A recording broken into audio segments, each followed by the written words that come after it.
Whoops, we're actually on stream too. So I'd love to tell you that I sat down after having lunch, after working on Art Trek the entire break, thinking, I got this, that I totally nailed it first try when I came back. But I'm not a very good liar. It actually took me 2 tries. But guess how many I made it by? I don't know if it'll show. Yep, there it is. I made it by 0. I got 100 on the final stretch. And I didn't think I was going to make it, because I was squirreling all over the place. And you notice I also took damage on the way down, too. But I did it! It counts, right? This is now the 3rd time I've gotten that star. And the last. I'm never doing that stupid star again. Yeah. Oh, yeah.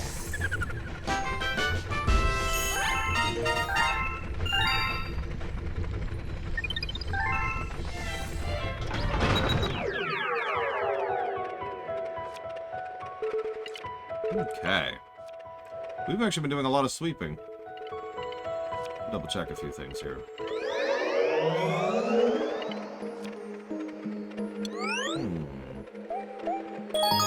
Hey, Command & Conquer 2. How's your day going? And hello, O40 and Diabetes. What be up?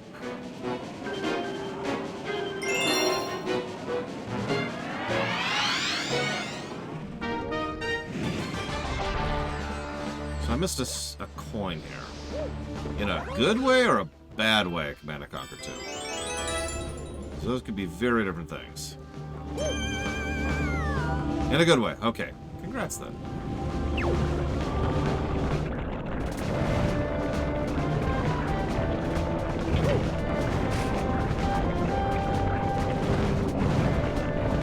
Most of them, Trihexion. It's why if you Google leveling in such and such a game, you'll usually find at least one tip for an exploit of such a matter. And that kind of an exploit is an old concept at this point. Oh, from duplicating enemies? So there's FF1, FF2, FF3, FF4, and that's it. That's all of them. That's the full list.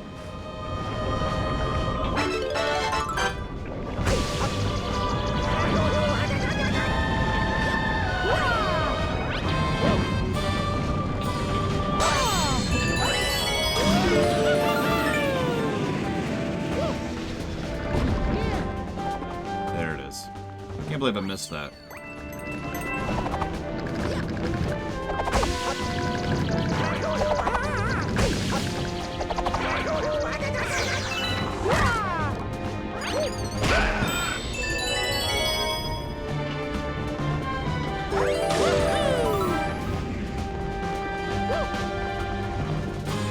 Mind me. Hey, Hazardous. How you doing today? Now that we're playing a real Mario game instead of that garbage Mario Sunshine. Come on, we'll be playing garbage soon enough. I'm just so dreading lost levels. You have no idea.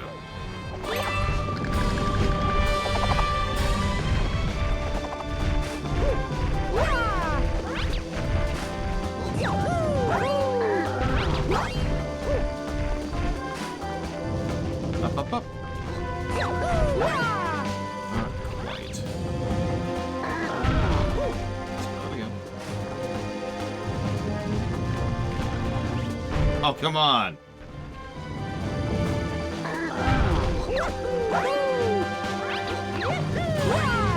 There we go. I can't believe I didn't get that last time. Sorry, I suck.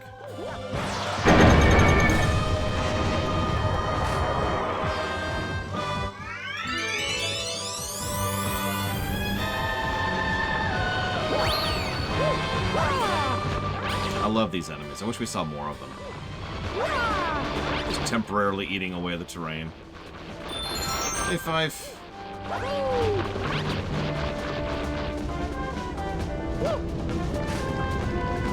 I will admit, there is one downside, negative, to a game like Mario Galaxy 2. It's almost too innovative. Maybe innovative is the wrong word. Inventive? Let's go with inventive. Like, there's so many individual cool moments throughout the course of this game. Like the guys eating away the terrain, I was just saying. Or having to go over a moving block over the lasers like this. Or... I don't even know what else. There are so many individual moving pieces of this level, or of this game. You can tell someone somewhere was just kind of running with it, right? Just absolutely running with it. Like, the mere fact of what we're doing here. In fact, did you catch the fact that these little, you have to do these to unlock the gate things, was designed as a tutorial for how to fight Bowser when we get there? They even do little helper things to try and make sure that you're not aiming completely inaccurately as you're aiming essentially down in front of you. Hey, Valerian. Hello, Evo. Like, seriously, please think about this boss fight for a second. Okay, so you're on a little planetoid. The boss is this giant who is orbiting you. He causes meteors to fall down on the planet. And then he, you know, homes in on wherever you are and slams down with his fist. Nice big reticle. Once he slams down, you can see that the comets then become something that pop out of the planetoid, which allow you to then ground pound them into him. He also likes to do flaming death doom around the planetoid, periodically, you know, just kind of for fun while he's there, you know. Like, this is an awesome boss fight.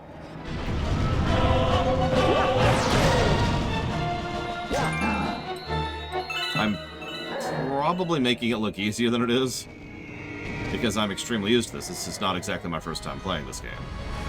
Or my second. My third. I do like chili in November. As do all sane people.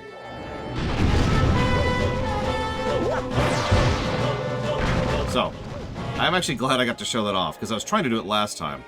You also can't hit him everywhere, so you do have to aim. And I actually like that, believe it or not.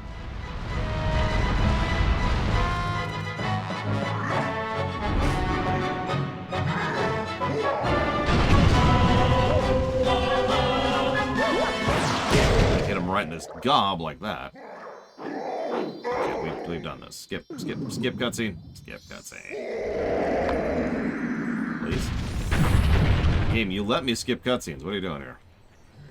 And here's the question for Chili.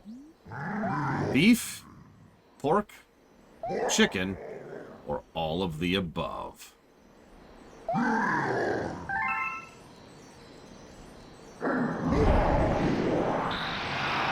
Okay, for real. You have to pick one. You have to pick one. So beef, chicken, or pork. You know, everybody says that has this. I still haven't actually gotten around to trying that. Yes, beef. Good, good. You have joined the correct side of the Force. Since beef is objectively nothing, but it is subjectively the correct answer.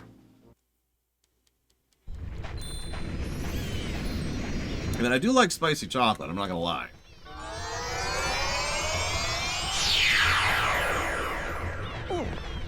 There is an incorrect side of the Force. Yet beef is objectively meat that comes from a cow. Hey, there we go. I knew we were behind on our comets. I was right. Let's get the sweep on. Sweep, sweep, sweep, sweep. Have we missed any other comets?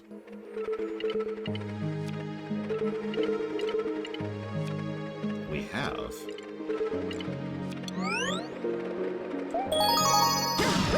Do it, Evo. What is Scow? Skyline Chili.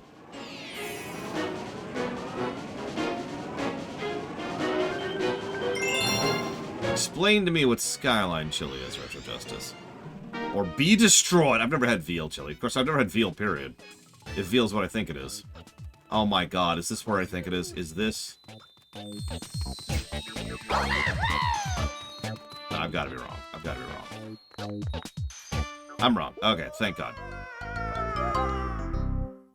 I've actually never been to Cincinnati. Okay, veal is not what I think it is. I have never had veal, but I was thinking of venison. His words are hard. Also, don't clip the dying earlier in the future, Mr. Red. Whoever's looking at this. Don't do it. Don't do it. I've had venison jerky as well. I honestly couldn't tell the difference. I'm usually pretty good about that kind of thing.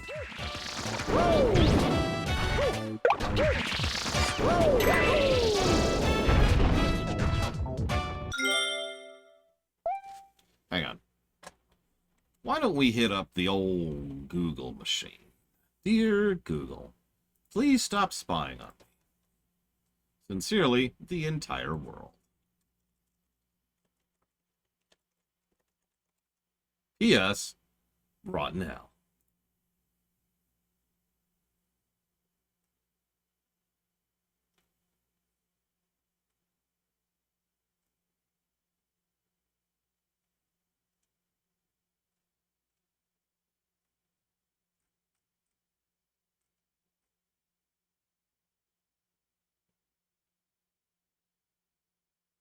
I mean, I do like Zlartek chili. Hey, did I just say Zlartek chili?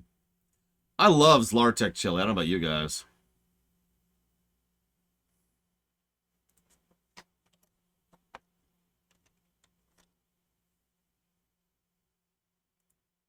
That's what I thought.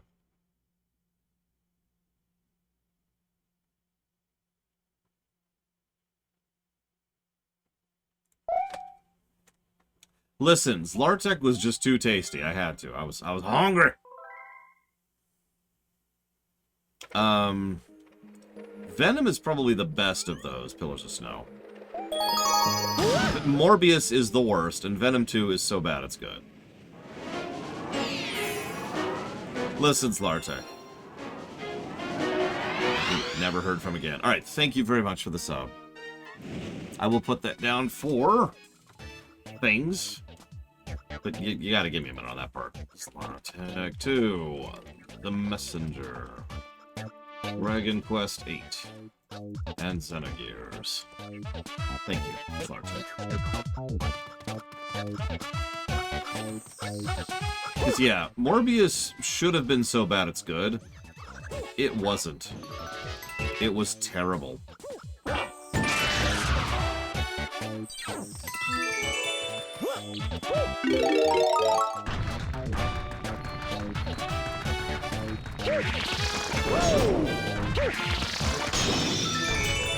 So, there's the coin I missed, as usual, right at the beginning. Now we gotta do the whole rest of the stage. Why am I so stupid?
I don't know. Tom Hardy was in Nemesis. Think about it. Were there any good actors in that entire film? I think not.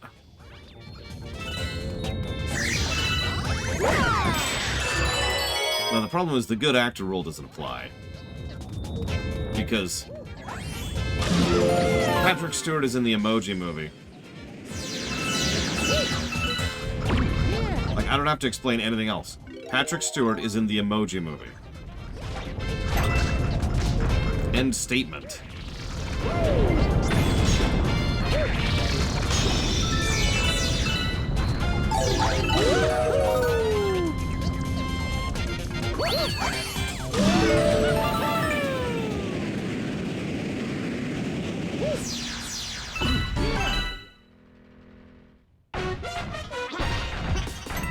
If I were to guess Pillars of Snow, probably money. Or, more likely, his agent. Remember, most actors don't actually control what projects they act in. They can, but most actors just let their agent handle that thing. So they just do whatever their agent says to do.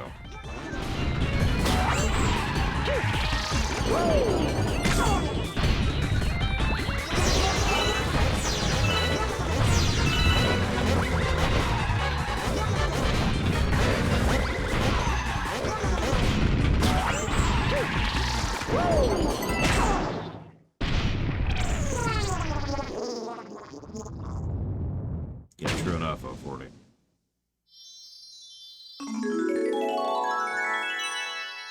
I mean, none of the direction was good at Nemesis for anybody, so that tracks. Bad script, bad direction, total lack of studio support, bad editing, frankly, some bad CGI, too. Some of the show CGI was better than the CGI in Nemesis. Does this have a story? No. Does it have a tale? No. Does it have characterization? No. Does it have a really irritating character? Yes. That's that guy, by the way. The novelization for Nemesis was what I would consider passable. And that is the heady heights to which it aspires.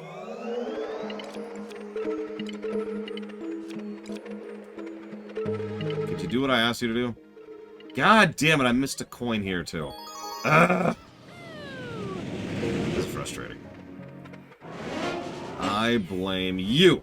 I think I've actually talked about the novel for Insurrection. So the novel for Insurrection changes to be primarily a story about Galna. The second in command of the evil guy. So, like, it's really his story. He was a youth. He really wanted to go into technological development. I think he thought that was the correct path for their species, was to become technologically advanced. He was dead wrong, because being backwards and agrarian is awesome. And, sorry, I hate the theme of that frickin' film. Anyway, so, I mean, it was insurrection. It was an insurrection of him and the other youths against the elders. And that was the main thrust of the film. Or, excuse me, of the book. Actually, I do, Evo! Okay, note to self, don't look to the left when doing jumps. Doesn't work. And confirmed. Hypotheses confirmed. But when you say style, what do you mean, Evo? Do you mean how incredibly amazing it looks? Or like how fantastically amazing it looks? Because, I mean, both are relevant here, right? Like, are you talking about the amazingness or the fantasticness? Or is this all about the incredibleness? If we're talking about the incredibleness, then we gotta talk about this amazingness. Which is a combination of super and amazing. So, yeah, the novelization was all about Galna, and like I said, even like the big scene where Picard convinces him to you know, spare Picard's life and turn on his leader, is done from Galna's perspective. Which I think just kind of says everything it needs to about the direction the book took. Oops. Get up. That's okay. I'm actually okay with that. Not okay with that. Okay with that. That's a good friggin' question, Ross. Insurrection was just such a mess from behind the scenes. At least in part because of the fact that Michael Piller was really dead set on following the get back to nature trend, which was so popular at that point in real life here in the States. So all you need to do to fix all the problems in your life is go away from technology. That's a great idea, and not the stupidest thing ever. Especially in Star Trek. Possibly Ross, but ultimately probably not. And you know why? Because I hear people all the time who tell me that they dislike Insurrection more than Nemesis. Sorry, I missed a coin, X-Wildcard. That's my fault. I'm dumb, worthless, stupid, inferior. If I died, nobody would notice. Anyways. But yeah, the novelization of Nemesis...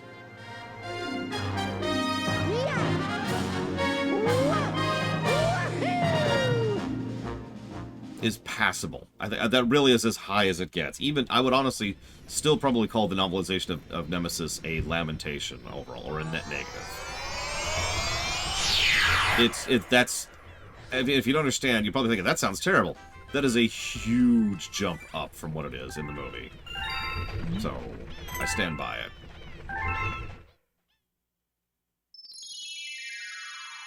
The First Contact novel is a really good one, and does a whole lot more for the Borg Queen while we're on the subject.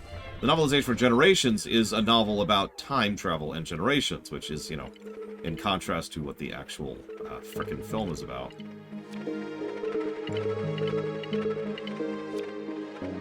God damn it. I apparently just really suck. Sorry, Evo, the facts are right there on the screen. I'm terrible.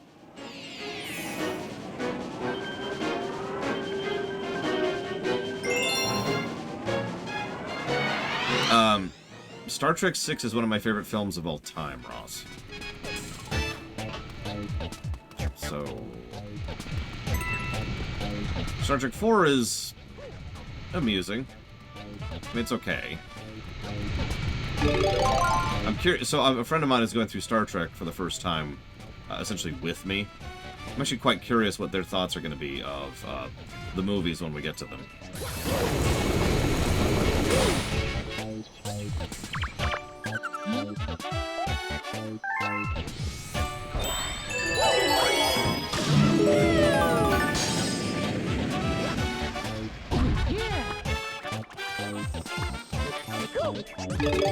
I mean, I get why people like 4, and 4 is a very likable film, but, like, I'm sorry, it just doesn't even come into the same category as 2 or 6 than me. 8 is the... there it is. 8 is the only TNG movie I would consider I actually like at all. And if I'm being completely honest, that's not really a high bar. Like, I'm saying that wrong, but I guess my overall point is... the TNG movies kinda suck. Like, Generations is an absolute mess. We know why it's a mess, but it is still a mess. Insurrection is honestly just straight up garbage. For so many reasons. And Nemesis is the worst Trek has ever been. Nemesis is the actual bottom of the barrel. Of all of Trek. So, yeah, it's not really hard to be the best of that crew, you know what I mean? Having said that, I will say that First Contact is a very well competently executed and presented action film. I do think it fails in several respects, and there's a whole lot of because plot. Probably because the script and design was pretty much put together, and then after they had already started, you know, the essentials of making the film, they were then mandated, hey, make it time travel, and it's like, you what? You what?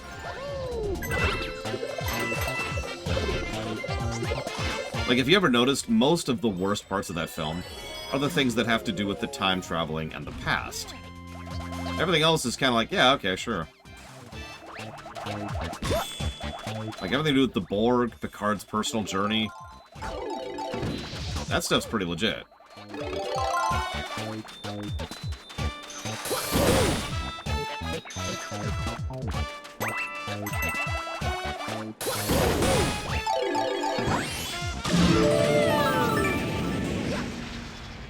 No, Evo. Evo. You're wrong. End statement.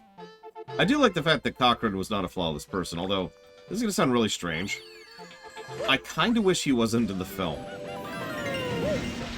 I wish that either they focused the film on him, which I think could have actually worked, or he just had his own episode, like, entirely dedicated to himself, you know? Because they could have really fleshed out that. And yeah, James Cromwell is awesome, as he always is.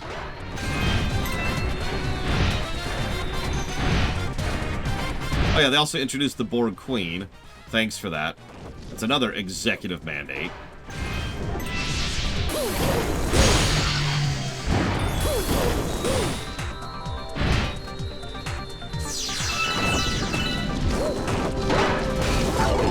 You know my favorite thing about you insulting your own art, Evo? By logical definition, every time you insult your art, you're actually insulting me. Because I like your art. In fact, I've pretty much, like, hired you to do art for me. So what's that say about me, huh, Evo?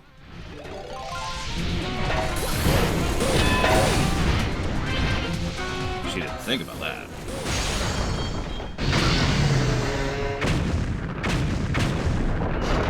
No, you're wrong and you're dumb, and I'm not listening to it today, Evo. Yes, I'm trying to get Evo to stop being like, oh, I suck. And I don't have the patience to do it the good way.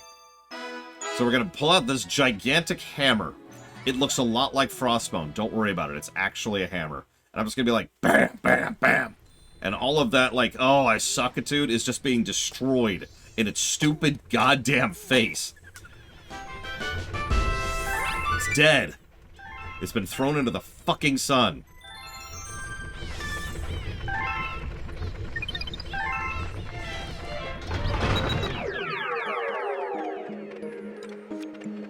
Now, as I was saying, how much more do I suck? I suck super bad. Where's the coin for this one? Oh, I hate these stupid coins! Okay, where's the coin for this one?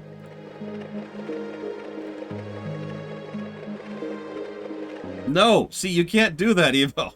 Because it's destroyed! It's gone! It's been hurtled into the sun! It's gone!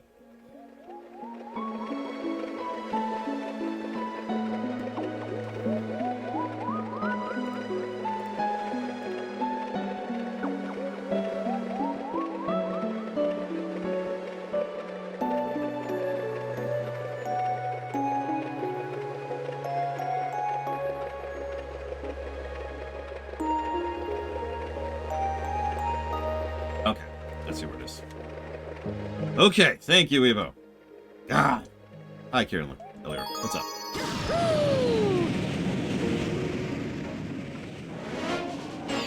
I mean, the opening of Generations is honestly pretty awesome. I agree with that.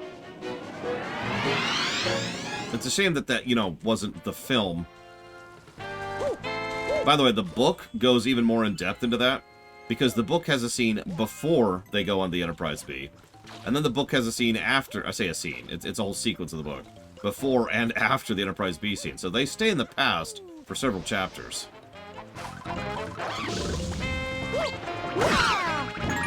And, that was probably objectively the correct choice.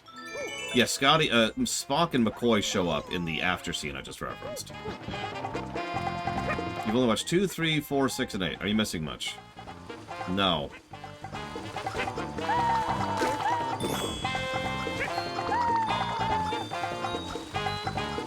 If you have friends that you can, like, joke and make fun of something with, or you like getting high, or you like getting drunk, watch 5 under one of those circumstances, or any combination thereof.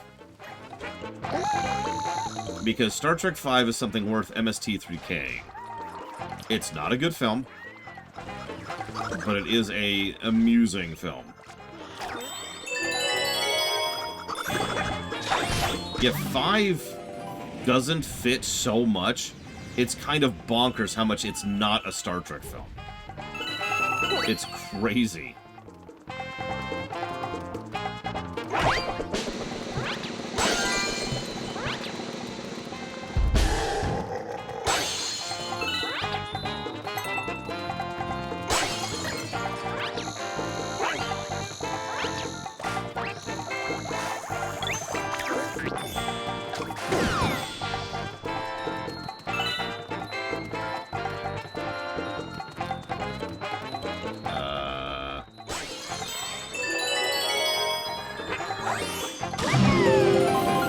Hey, Papadeeks.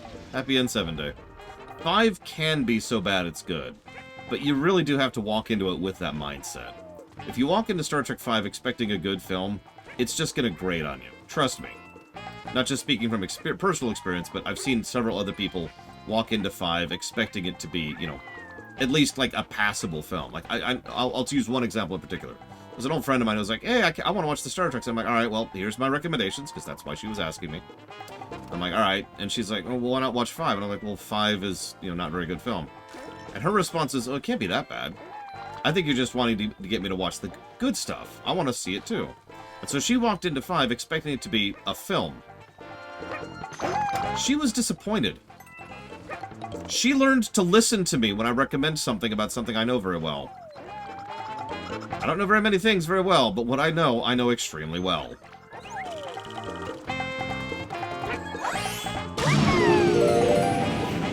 Hey, Ross. Super Blood.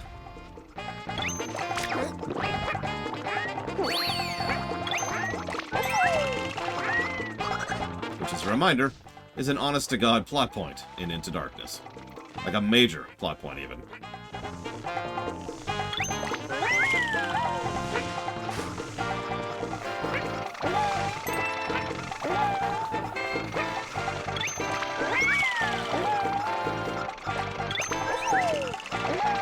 By the way, hey, Hazardous.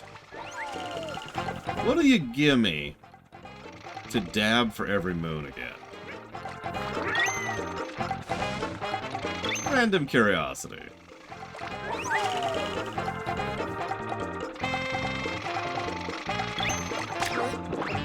God dang, Loch Ness Monster!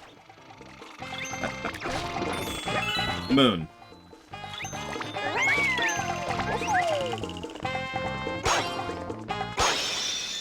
Odyssey's at the very end of the block.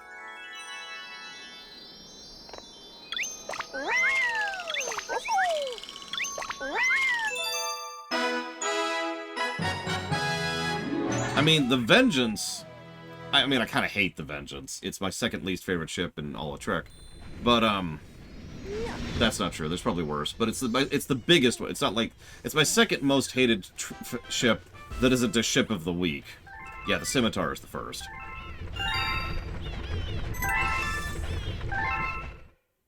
Because holy crap. That's absolutely true, Popnix. There is exactly one legitimately good scene in all of Trek V, in the 5th movie.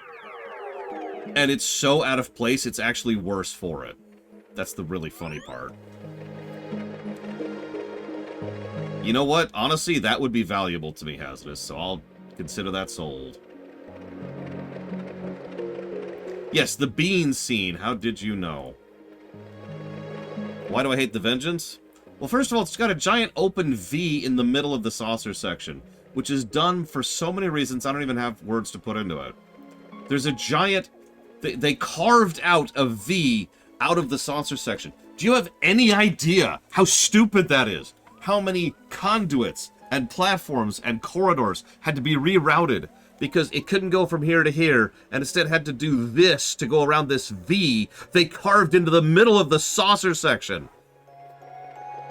That's another thing. It's this super secret, mega evil ultra ship. So naturally, they've got to have branding. Also, the ship is gargantuan.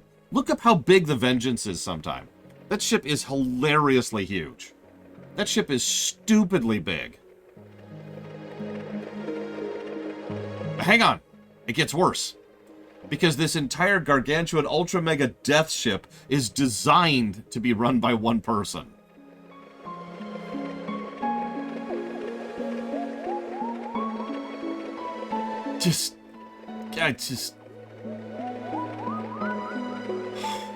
I can't help but notice the V because a lot of people use the Vengeance in Star Trek Online. And so I see that ship all the time. Like, I literally saw that ship last night when I was doing my dailies.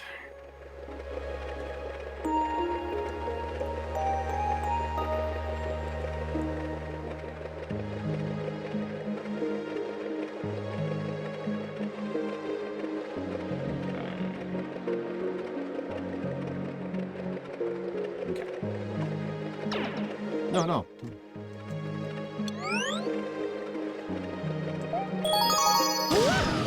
Did I like Star Trek 2009?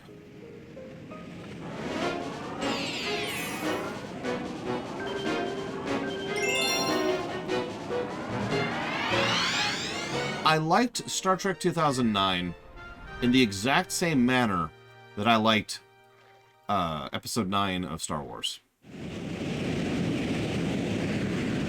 Oh my god, Evo. Points for the reference.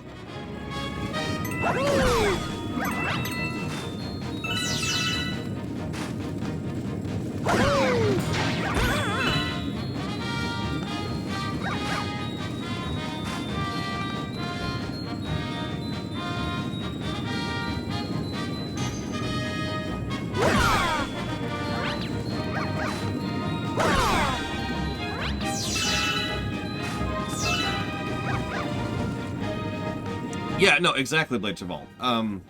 Ironically, by the way, same director. That honestly just occurred to me. But J.J. Abrams, for all his many, many, many flaws, knows how to present unique and interesting ideas, and he knows how to present them well. His films tend to lean onto the presentation side of things, even if his scripts are astonishingly stupid.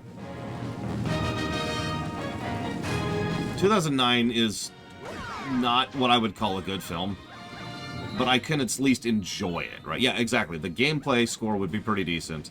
The story score, not so much. Beyond was pretty decent. There are elements of Beyond I really didn't like. Like, really, really, really, really didn't like. Like, I've never rewatched it because of it, didn't like. But, regardless of that really somewhat large hurdle, Beyond is actually still pretty decent. I'm with it. Easily the best of the Kelvin films, by a wide margin.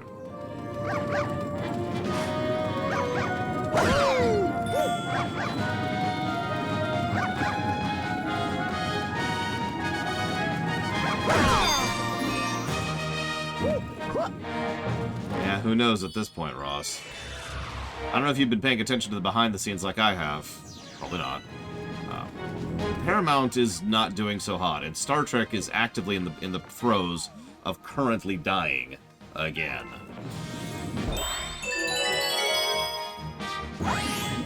Kind of, yeah, Blade Chaval. But not Into Darkness. Into Darkness is different. Into Darkness is... Jeez, I don't even know where to start with Into Darkness.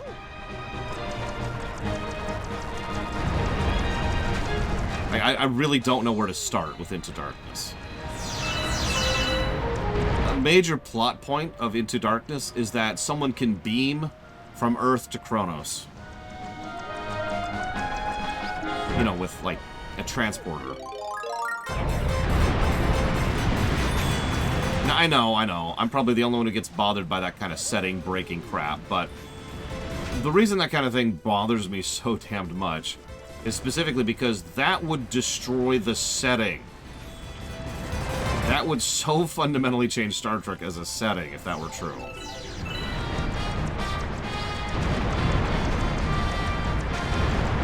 Disco is kind of in the air, and yes, Lower Decks is getting one more season that we know of, although even that's actually down from what they originally thought they were going to get.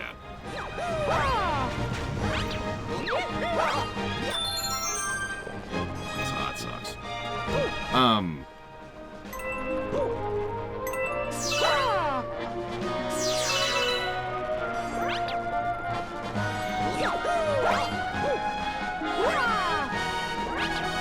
Yeah, no, spaceships no longer need to exist in Star Trek.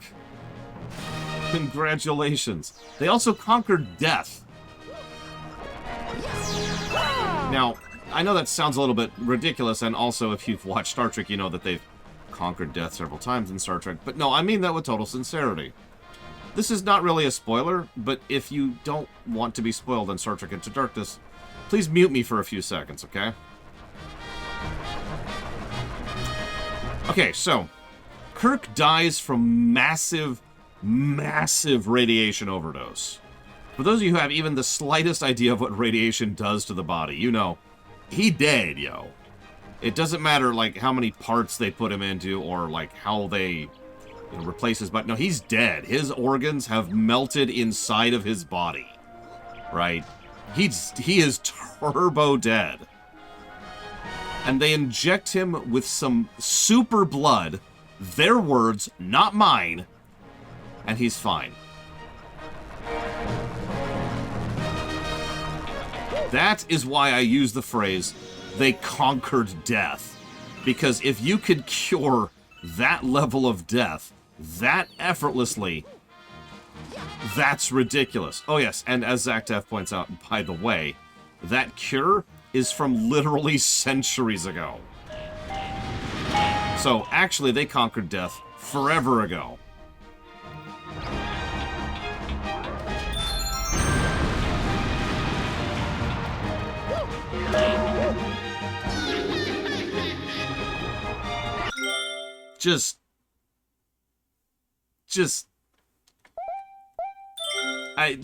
Don't push me on this one, Lord Haramot. Don't defend that piece of crap. Please. Please don't pull it tactically with me on this one. They conquered freaking death. Oh, by the way, he died. And then was brought back from the dead. By injecting blood into him. From a person who was... From a different super person from centuries ago.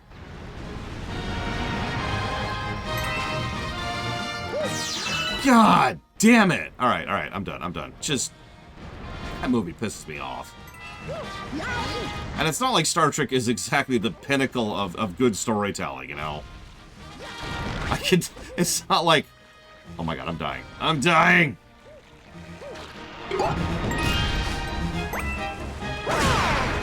It's not like Star Trek is the pinnacle of good storytelling. It's not like they have a perfect track record, right? Yes! Yes, I am, Zacteft. Because casually injecting someone from something from literally centuries ago...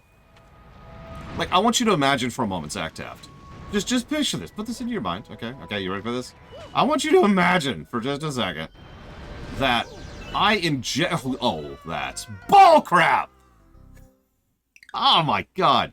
I want you to imagine for a moment that I inject you with blood from Galileo. Okay? And you're dead. And then you come back from the dead because I injected you from blood from Galileo.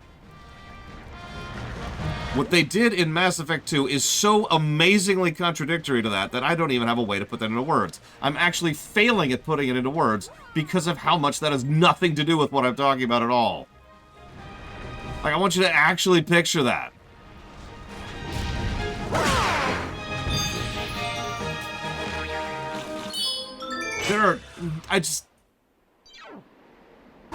Now, having said all that, I think Zactaf wins.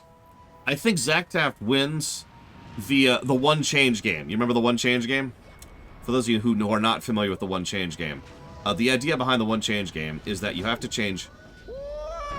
Wow. You have to change a minimal amount of things to make something as much better or worse as possible, okay?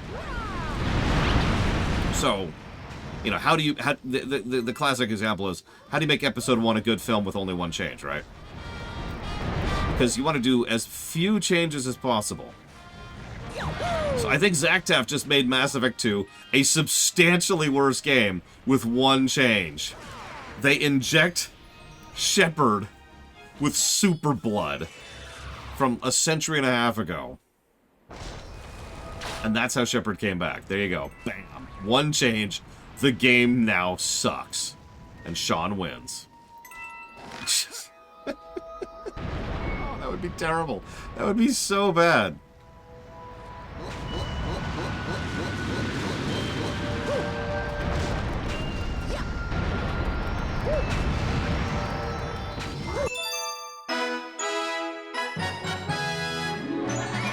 Yeah, all of fiction, to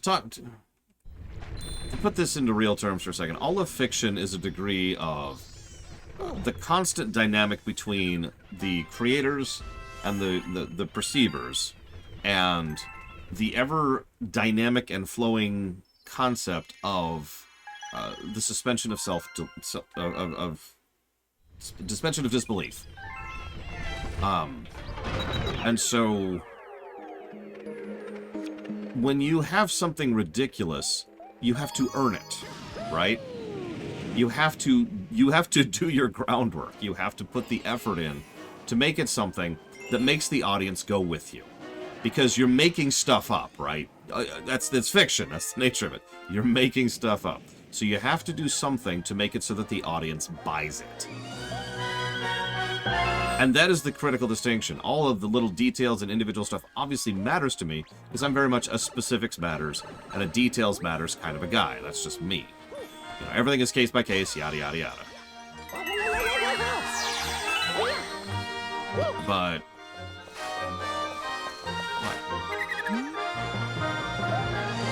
Okay. But Mass Effect 2 put work and effort into buying my suspension of disbelief for bringing back Shepard.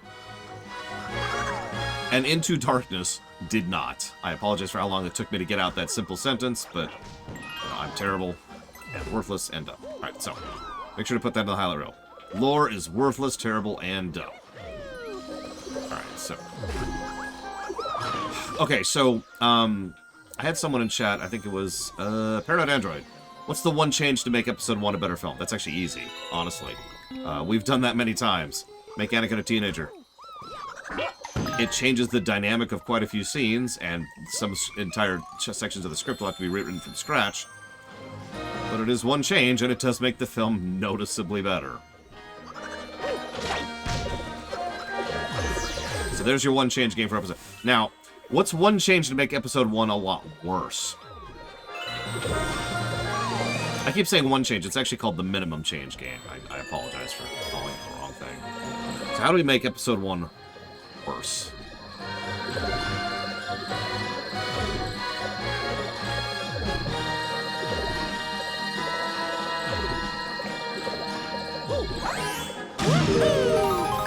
Yeah.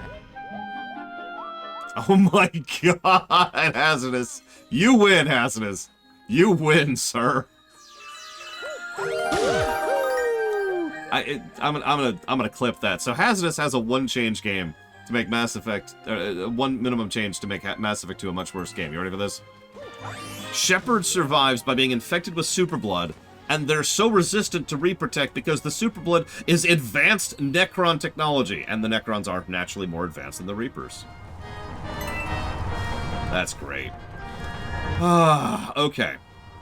So one change to make Episode 1 worse. Okay, I've actually got it. I've actually got it. I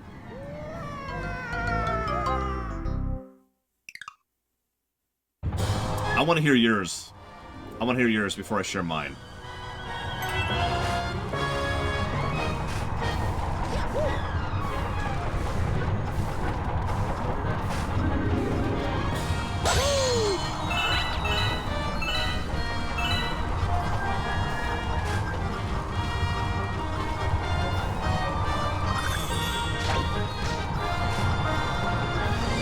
Implement the Reapers into 40k? Oh, jeez.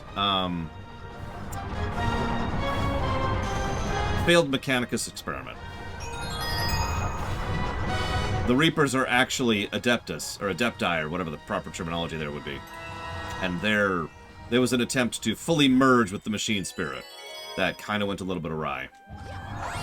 And they have to be put down, and now we've got an entire Warhammer 40k mission about putting them down. Don't worry, it only takes, like, one group of Space Marines to kill all the Reapers, but still. Jar Jar was Darth... Oh my god.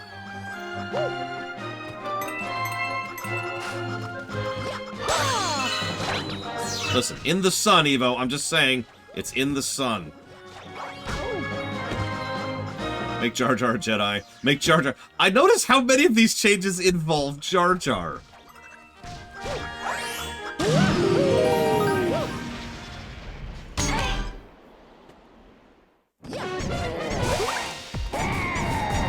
Okay.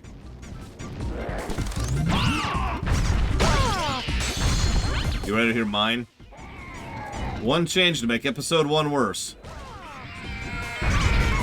The one change I would do to make episode 1 worse is has everyone in the entire film be speaking nothing but Huttese the entire time.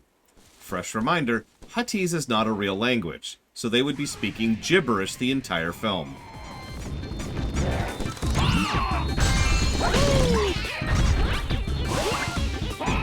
Think about it. Think about it. Think about every scene in that film, especially with the really overly serious approach they use for some of the scenes. You know, even Master Yoda doesn't have a midi-chlorian account, by the high. No one does. Except inserts Ista dovamba dashke patambe. Dumbotosh. We have no idea what they're talking about. We have no idea what they're saying.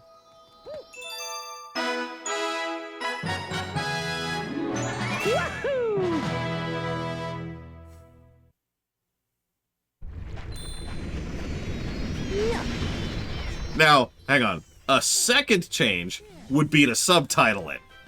Because then we have all the bad dialogue, except it's being performed even worse.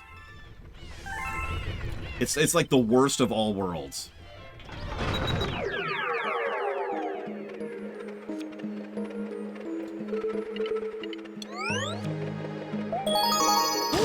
And remember, there's a lot of dialogue in episode 1. So, like, when they're doing the Senate scene, there's just this giant paragraph slowly scrolling across the screen. Dimbash dimbative. Vilimbashki dodoshke. Bamba de debosh de babashka. Hang on, Anakin's I don't like sand speech. Give me a second. Istom vambashe. Didos. Divam. Di basteretam. Asti vomposhi topuka. Dishtam dimbadibova. And then he goes for the kiss. Oh my god. Okay. This is cheating. But if I really wanted to go for the jugular, you know what one change would make literally anything worse that has voice acting ever? Anything. Anything in the entire world. Do you know what Ugnaughts sound like in Tor?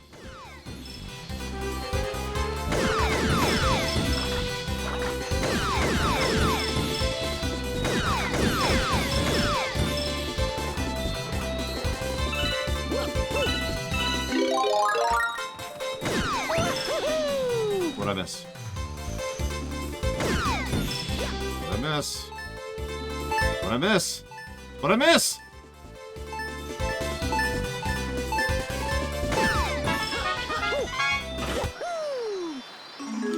So, for those of you who don't remember the Tor run, I legitimately had to mute the audio during the scenes where Ugnaughts were talking because it was hurting people's ears. You know that, like, that squeaking sound from rubbing two balloons against each other? That's what Ugnaughts sound like.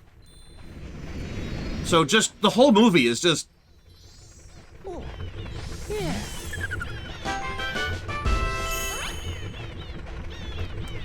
But that's cheating.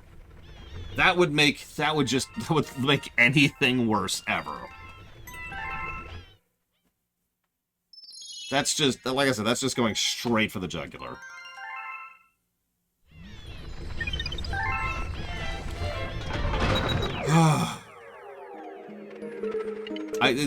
So Paranoid Android, I think, yeah, gave me the idea because they mentioned Wookiee roars. And that would get very, very old very, very quickly. Like, it sounds funny, and I guarantee you, 5 minutes in, you'd be muting the damn movie. You'd be like, alright, no, we're done. We're done. Let's see. So I have brought peace, freedom, justice, and security to my new empire. Hang on. Yes! Ishta! Iva Botashke! Damba! Du! Vi! Dembla! Enashkea! Timbais Dukasha! Ashku Bishka? Dabigedishke Banashke, Daske Bedampita! Sekunda Chatampe, Den Dushk Bayavame. Oshinis Kimbadiavamos. Kamarashti Petito. Wow, that cost me. Oh, wow, that cost me.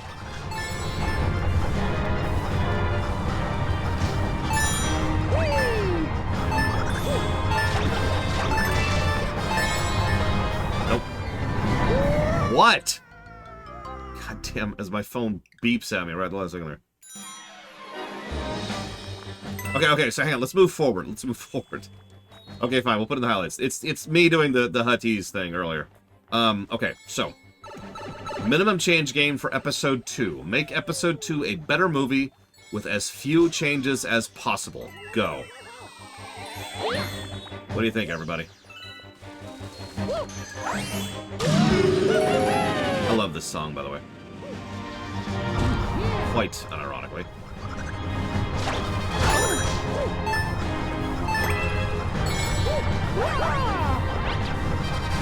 I think it's worth it.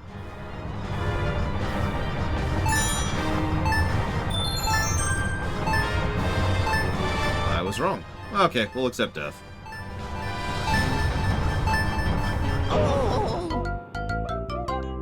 Improve the romantic dialogue. I need the dialogue, Evo. I don't have it memorized. I have good dialogue memorized, not bad dialogue.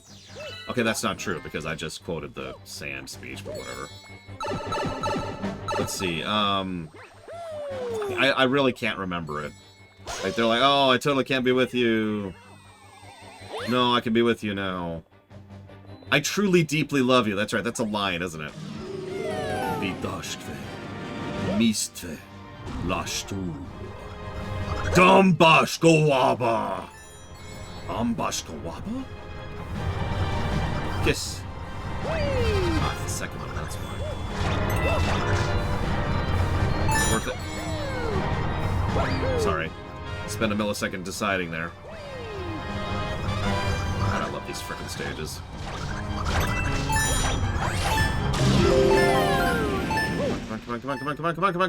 Come on.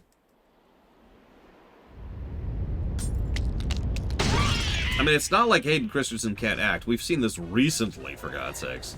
Whatever other issues that show may have.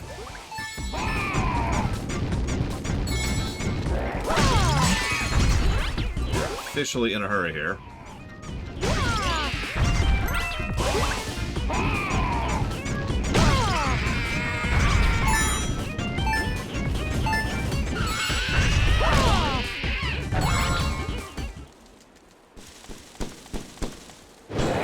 Yes, I am Trevex, yeah. Not sure about the details, but I am aware of the broad strokes.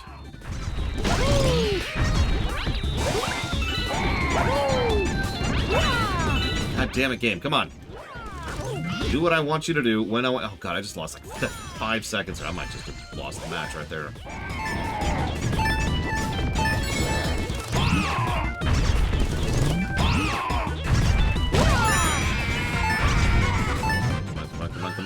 Come on. No, I never do it on purpose, Lord Harriman. What are you talking about? Now, hang on, because I think the timer's still going, actually. So I'm going to screw myself over here. Oh, we're good. Boop.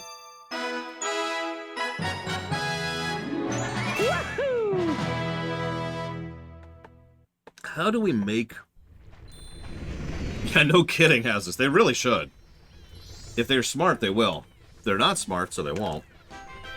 Because the Escapist has been on the downswing for years at this point. I called their dissolution at least 3 years ago. Right after Jim and Stephanie Sterling left. And they didn't. And they're getting worse. But anyways, so, okay. One change to make episode 2 better.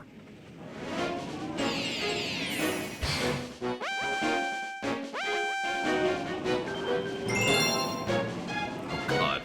1 HP time.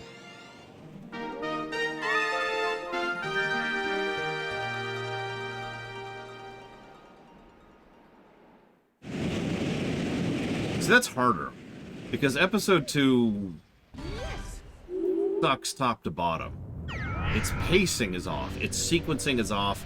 It has because plot all over the place. Its characterization is bad. Its chemistry is bad. Like, it's kind of a all over the place negative, right?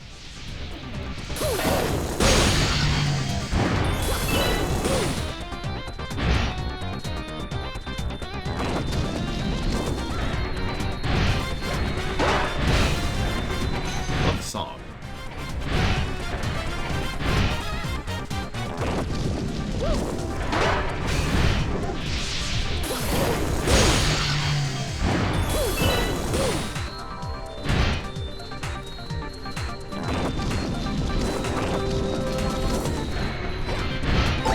Nope.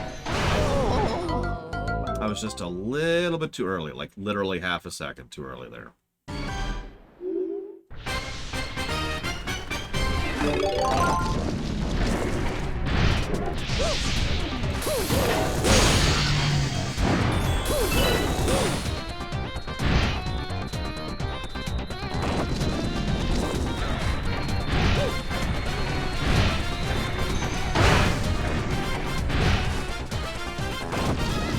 You know, honestly, more Dooku doesn't really feel like a single change, but at the same time, you know.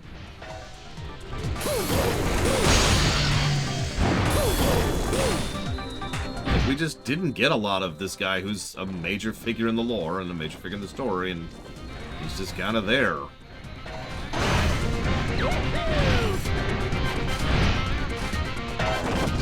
Even has this big scene with Obi-Wan, which is one scene. And therein lies the problem. Well, that was actually really close. Oh! That was really close, too. Oh, that's...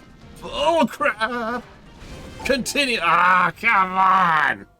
Oh, God, that was like 3 bull craps in a row. Triple crap. All your triple crap needs.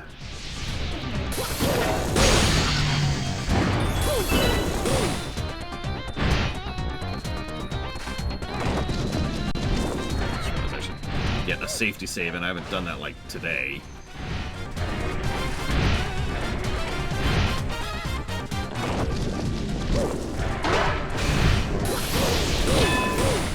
Oh, wow. Jumped the gun a little bit there.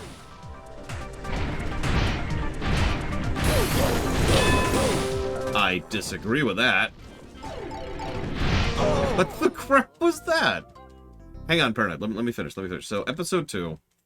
Episode 2 is so bad. Okay.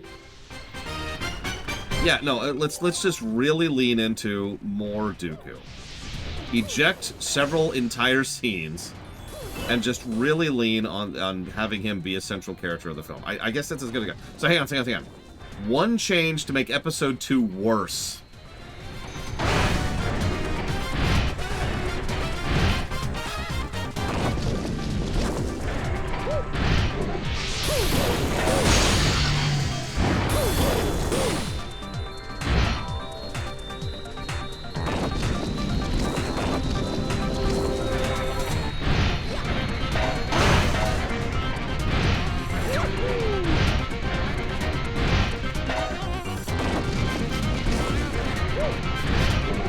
I mean, Darth Jar Jar is the meme. I disagree with that. I disagree with that, too. No, Jar Jar's too easy. Like I said, we could go for the jugular on this. But no. Let's go for something a little bit more legitimate.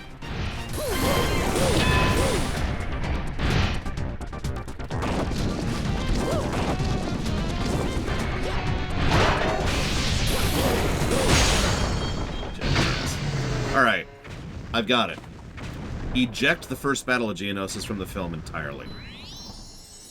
Now, I know what you're thinking. Well, so what? But think about what that would do to the film. Think about the line of how the story would line up that way. Because if you eject the Battle of Geonosis, they go, and they're like, oh my god, I truly, deeply love you. And then there's a cut, and then we come back to them getting married. And that's how the film ends. Think about it.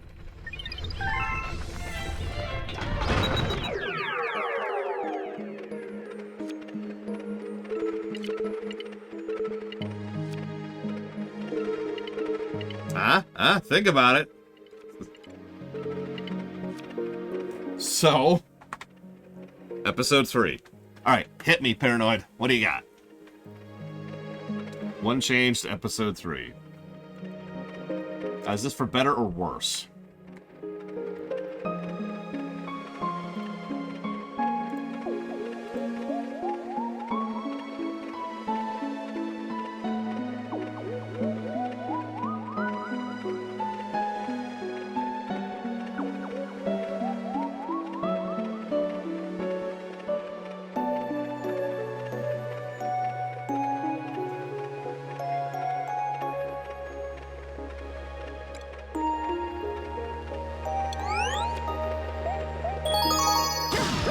I was gonna say, hang on, let me do one change. And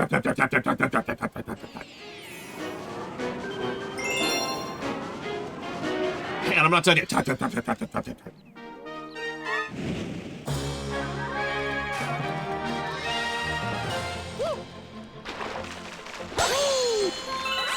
what about you all? Obviously, what do you think? Episode 3, one change to make the film better. Oh, just make him have a better outro? I can buy that.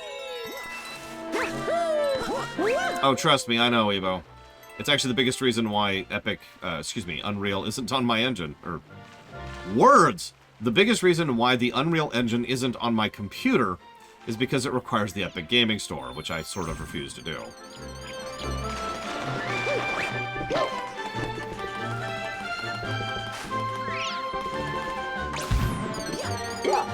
You can also look into Godot, which bypasses all that crap. Just saying, that is an option.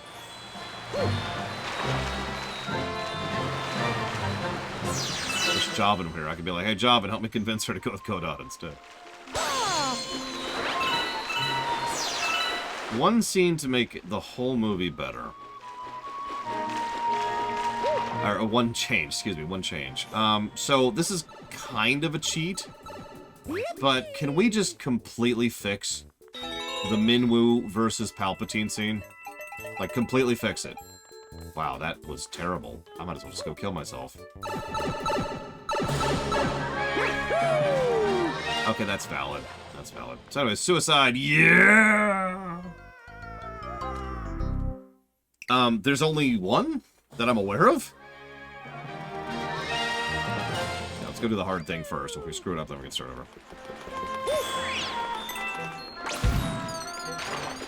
over. Sorry, so... the scene where Windu confronts Palpatine. Fix it. Like, just do a rewrite of that one scene. I think that one change would actually improve the film pretty substantially. It's the climax of the entire film, and frankly, it's kind of flat.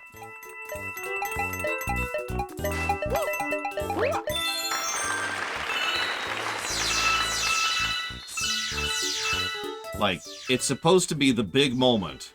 It's supposed to be the moment, arguably for the entire series, but the moment where Anakin finally takes his first actual step towards the dark side. And it's that. Right? Like, that's it. You could tell, speaking as a writer, you can always tell when a writer really wants to get from point A to point B and has absolutely no idea how to do it.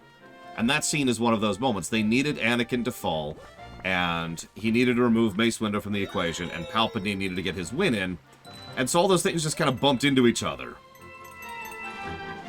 And then it was done, right? Like, there you go. We did it.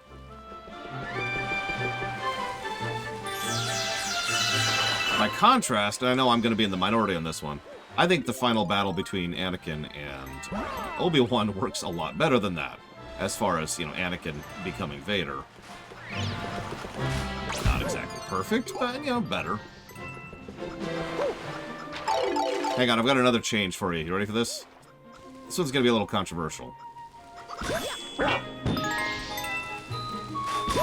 remove Grievous completely. Just completely eject Grievous from the narrative. Yes, I understand the irony of this, considering what I'm doing with Grievous in our wars, but I stand by it. Grievous doesn't add anything to Episode 3. He's there to be like a proto-Vader, and he fails at that. Yeah, he's also very rushed, and frankly, he doesn't get the screen time to capitalize on what he should be as a villain. Oh, shoot. Oh, shoot. No, come on! No! Oh, damn it. I'm up to 87. That's not great. Why, hello there! He says to Dooku as he jumps down upon him. I mean, come on, this writes itself. Seriously, send Obi-Wan after Dooku, the leader of the Confederacy. Or the Separatists, or whatever they're called. Problem solved. Don't take... By the way, this also, coincidentally, allows Dooku to not go out like a punk at the beginning of the film. But it still works.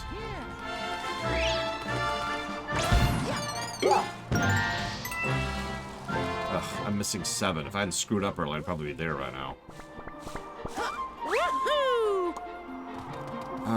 Okay. Well. Damn. Alright, whatever. Suicide! Yeah!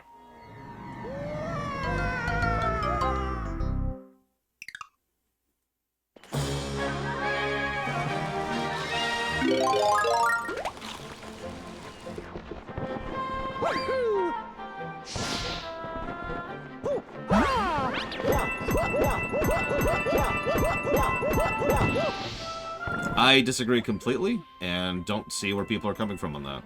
Every time I've heard someone try to explain it to me, I've just kind of been like, okay.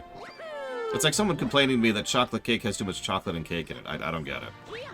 No offense to anybody who thinks that way, it's just nobody's ever explained their complaints to me in a way that I've actually bought. Or understood. Might be a better way to put that. Yeah, exactly. It's like, these lightsaber battles are literally some of the best parts of the prequel trilogy. I don't see where people are coming from on that. Nope. Let's try that again.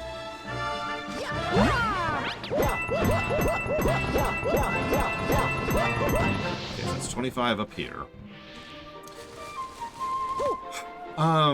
So, one change to make Episode 3 worse.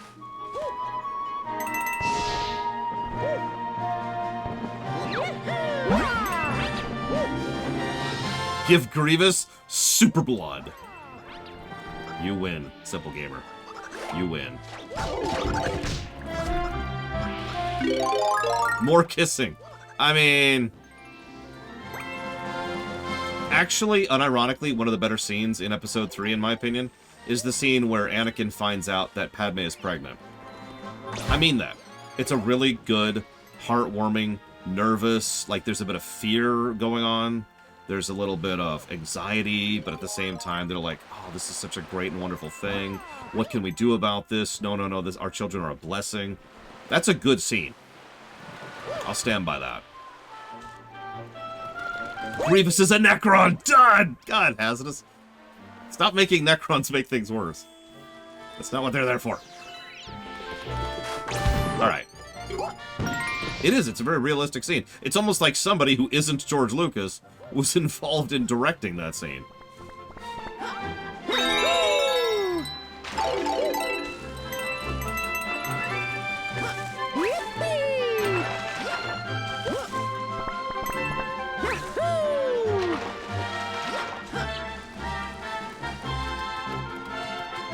No, Blue Fusion Volt. Hayden Christensen is not what I would call a good actor. But you have to understand that I'm saying that with the perspective of having analyzed and studied actors for the better part of a decade. I have a lot of actors under my belt, if you get my meaning. No, not that way. That's gross. So, in the overall breadth of every actor ever, he's average. But that's definitely way better than, you know, the performances he was giving in the prequels. He was tragically misused there, and we know he can do better than that because we've literally seen it. There we go, 100 coins. I knew that was always missing. I absolutely think it was partially direction, because the direction of that film was all over the place. Because of behind-the-scenes reasons I will not repeat here. But, in addendum to that, I also think it was partially the script. The best actor in the world can only do so much with a terrible script.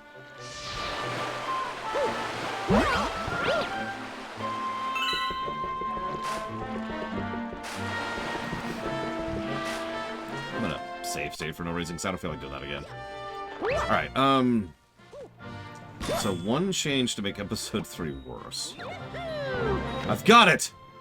B-Star boy! No, I'm joking, I'm joking. It would! You know I'm right. Alright,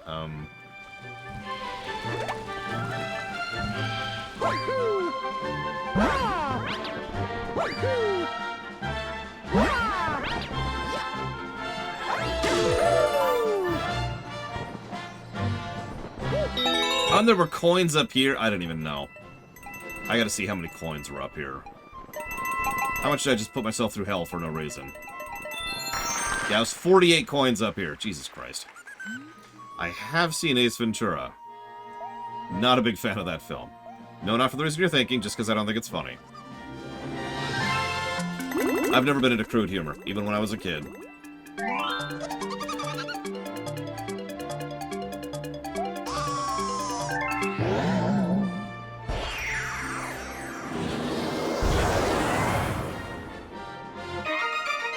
I mean, that's kind of where we're going with it in our Wars Eternus. Well, it's like one step past that, but that is where we're going with it.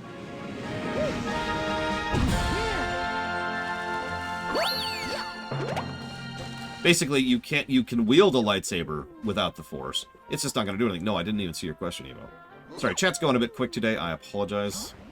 I am worthless and terrible, and now I have proof of it. See, you can't argue it now. I hated the second movie. Like, the first movie I just didn't find funny, but it's still a good film. I mean, the shark scene, right? But the second film I actively despised. Then again, I'm not into crude humor, so... Oh, is Lucas a good director? That's not the question I saw. You're lying to me, Evo. Why would you lie to me, Evo? Why would you do this?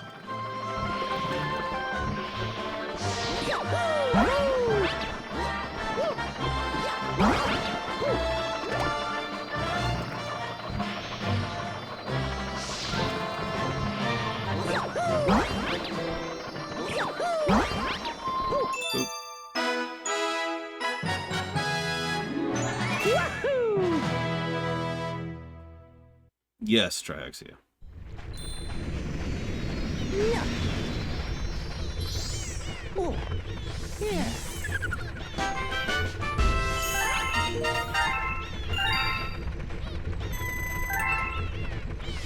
There's only one thing to do now, Evo. Pause the game entirely to answer questions from Evo.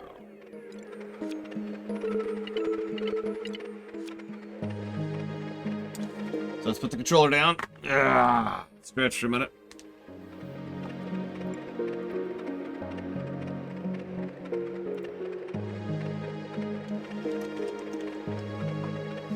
Would I eat that cake? I already answered that one.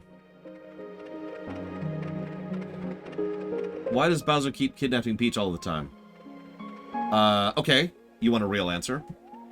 We'll actually talk about this more in the future, but since you're skipping ahead, as everybody always does in every stream I ever do, we can't talk about the game we're playing. We have to talk about the next game. That's how it always works. So in the future, we're going to cover the 2D Marios, and I'm going to talk to you about the history of how Mario started.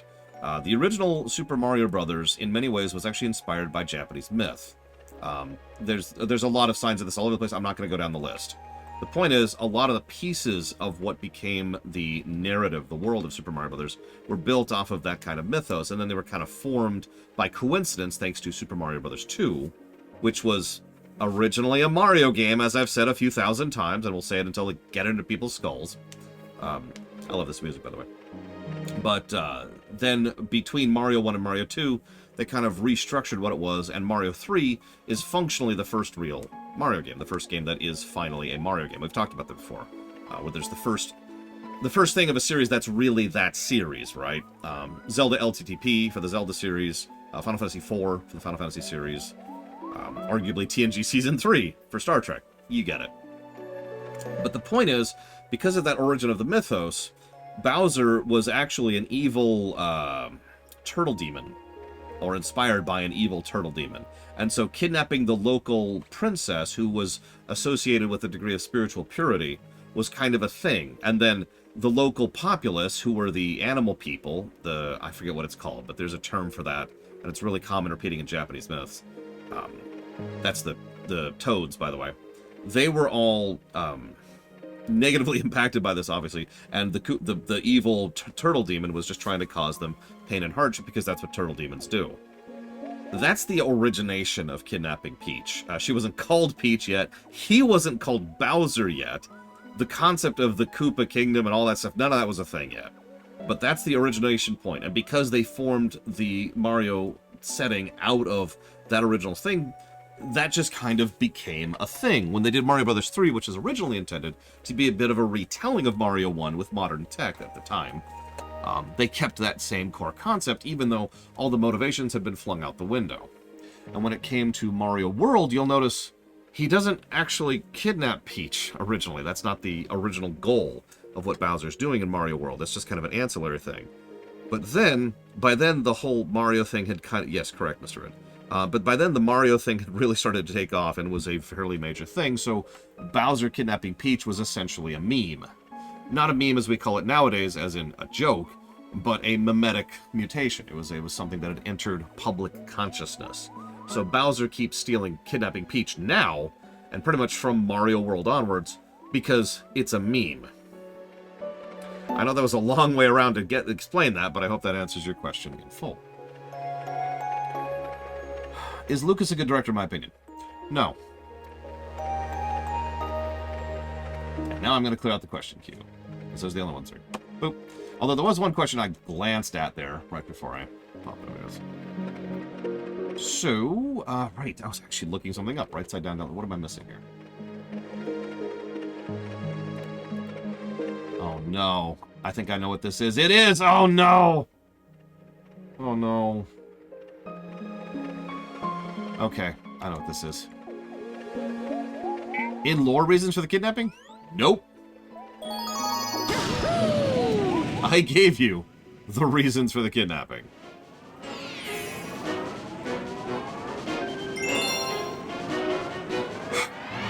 So, one change to make Paper Mario Sticker Star worse. For those of you familiar with Paper Mario Sticker Star, which is 0 of you, because nobody here has played that game, which is a good thing. Paper Mario Sticker Star is one of those, it's a lamentation game. There's no ifs, ands, or buts about that. It's not like, it's good enough, it's not better than nothing. It's garbage. It is a garbage game. I highly recommend you never play it. It is trash. I should mention I have never beaten Sticker Star. I actually put it down at a certain point. Now, if you don't understand that and how significant of a statement that is, please consider that this is me we're talking about and some of the absolutely terrible games I've played in my life. And I walked away from Sticker Star. Also keep in mind that some of the Paper Marios are some of my favorite games of all time. And the Mario & Luigi series. So. Wahoo!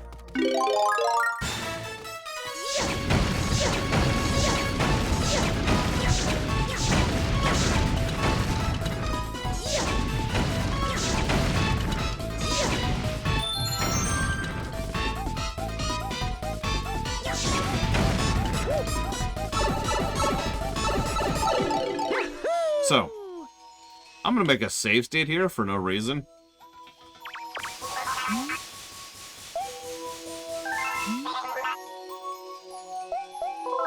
You remember blowing up those stupid crates of the trash with the bombs?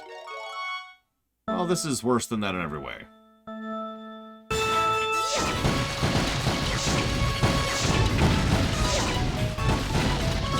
know, unironically, I think adding levels to Sticker Star would be a good answer for making that whole game worse. Just kind of adding that extra little layer of padding on top of it. Oh my god, I can't believe I just first tried that. I cannot believe I just first shot that.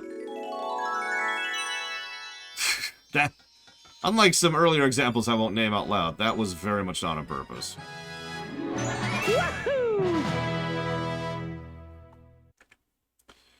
Anyways, one change, yeah, so one change to make Sticker Star worse. Make there be levels. Add levels to the game and make grinding mandatory. If you don't understand how terrible that is, let me really run you through this, okay? Check this out. So in Sticker Star, you don't really get anything from battles. They are trash in the traditional sense of the word. They give you nothing, okay? You with me so far? What that means is if you go and you fight a trash fight, what the world? If you go fight a trash fight, then, you don't get any money, and you don't get any ammo. The vehicle by which you attack in the game, let me stress this for just a second. That's true, as I should have known. The vehicle by which you, gain more, the vehicle by which you attack is via ammo, stickers. If you run out of stickers, you cannot attack, okay? You lose the ability to interact with the combat of the game. So you need stickers. The only real way to get stickers is to buy them or to find them in the world. Money doesn't really come from battles. Money comes from the things I can't think of the name of. The levels. Like you find blocks and coins and stuff like that, and that's how you get coins. Wow. Oh yeah, the ones. So yeah, you find them out in the world, and you find money out in the world. So you buy. Please go away. Thank you. So you buy stickers, or you find them in the world. Those are your options. Okay. Now, on top of that little problem, I'm sorry, this is taking too much of my attention. Give me a second. Give me a second. Because you gotta understand this. You gotta understand this.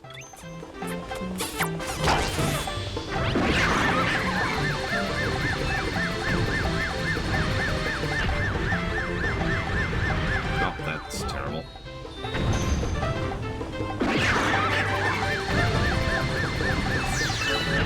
God damn it! I'm not used to going up the right side, so I don't even know what I was getting into. Yeah, fighting battles is pointless because you get nothing out of it, and it's worse than that because it actually wastes what you have too. So you waste ammo, and you don't get money, and there's no levels. So this is how making levels would be worse, because here's the deal. If you're paying any kind of attention to what I just said, you processed the fact that the ammo you get in the field and the money you get in the field are from the field, which means that they're finite. So there is a finite amount of ammunition that exists in that game in order to fight with. Now add grind on top of that, and you see the problem. Please? Please? There you go. And we're dead. Now, yeah, see, now here's the funny thing. It wouldn't be impossible to progress if you ran into a wall, if you basically ground yourself out of ammo. It would just be extremely difficult or frustrating to the point of aggravation to try and progress at that point.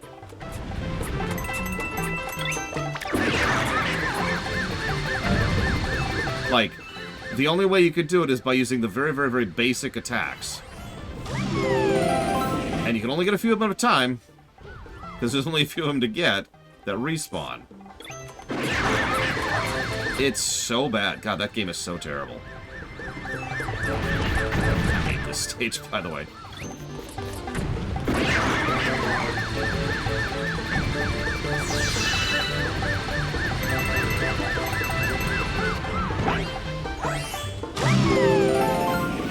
So anyway, sorry. Mr. Red didn't even hear that, of course, because he don't even hear, but that's how you make Sticker Star a worse game. Yes, inventory is also limited. You can only carry so much ammo at any given point in time.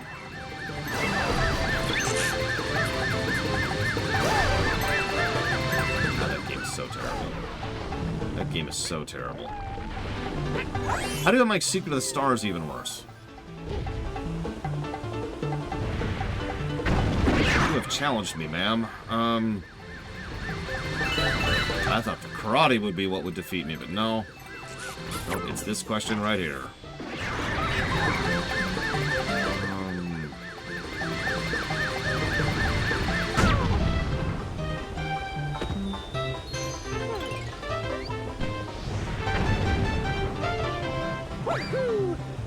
By the way, in case you're not aware, there's a frickin' timer. So I'm kind of in a hurry here. So can we get on with this, please, Yoshi?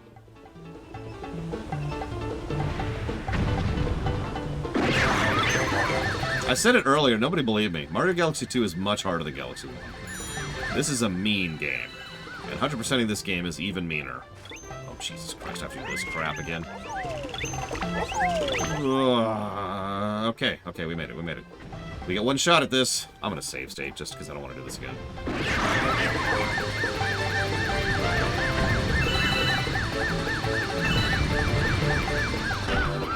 Oh my god.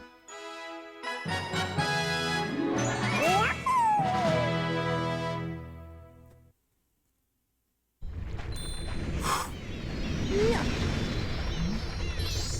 Oh, yeah.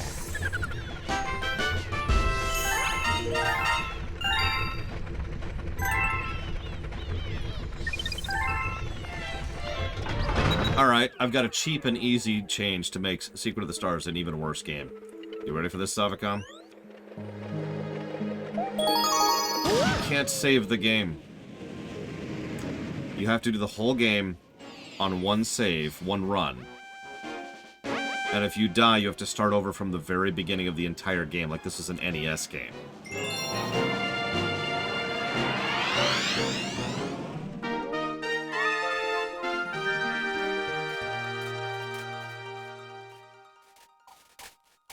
Yeah. Someone do me a favor, look up how long Secret of the Stars was, please, and remember that we were cheating on that playthrough. Yeah, hardcore mode, but make it mandatory.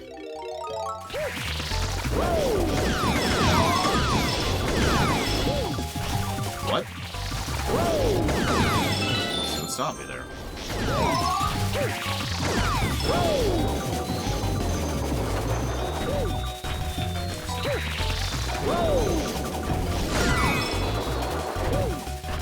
Oh, that's what. There we go. No, that's still not working. Yeah,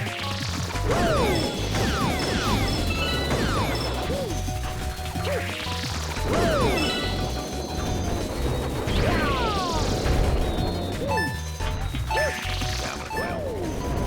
It's too hard to aim, and I can't stop once I've started, so I can't. Yeah, it's death. Oh god, Savicom. Just, yeah. Yeah, 15 hours with cheating, with glitching, and with multiple strategy guides.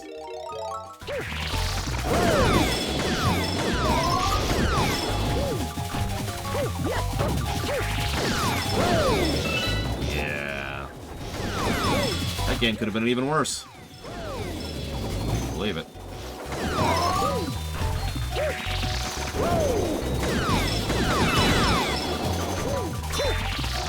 You know, that's actually an interesting thought, Savicom.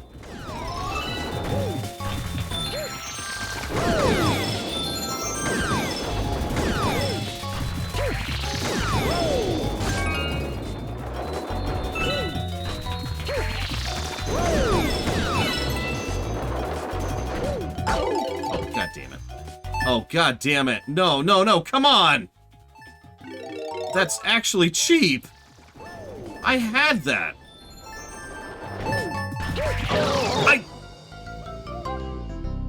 I had that.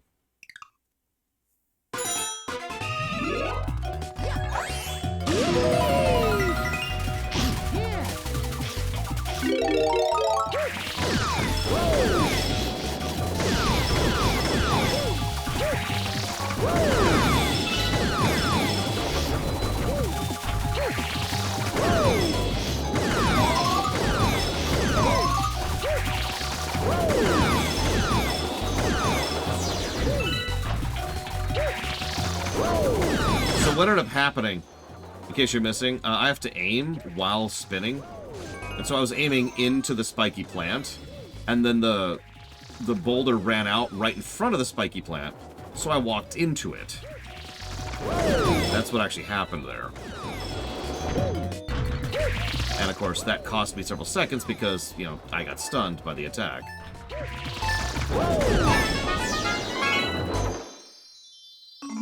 See you around, Kieran, at some point.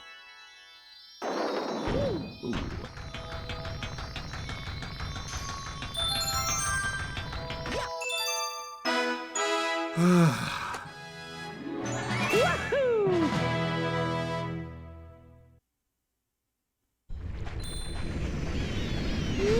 I was gonna say something. It's completely gone now.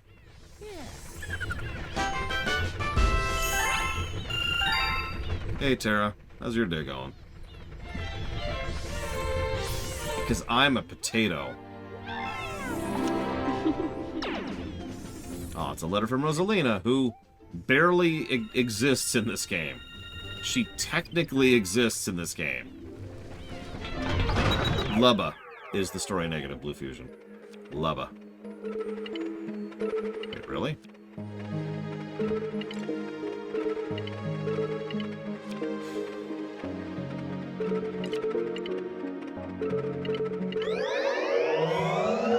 Exactly.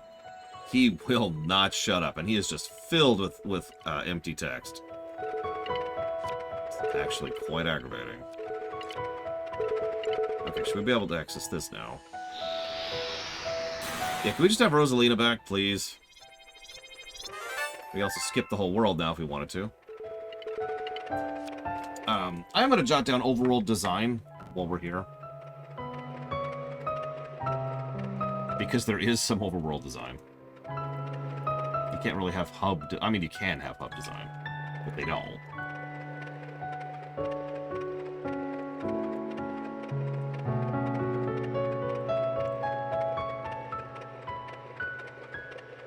Chilling is something that's worthwhile. I would agree with that.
So do you want to do the best level in the game or the snow level? Let's do the snow. Let's get the snow level out of the way.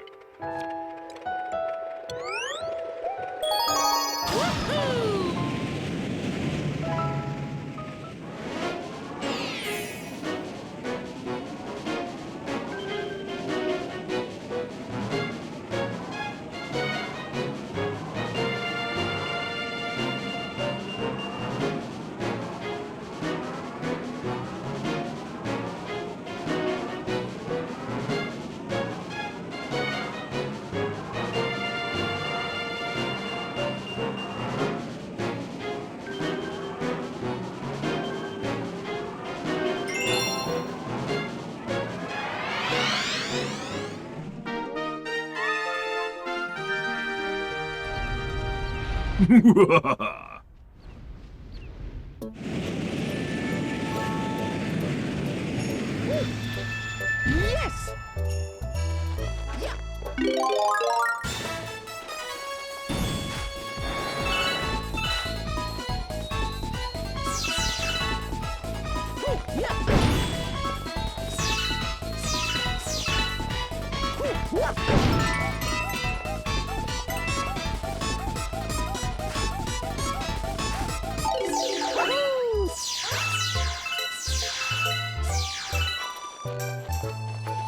nicer, maybe?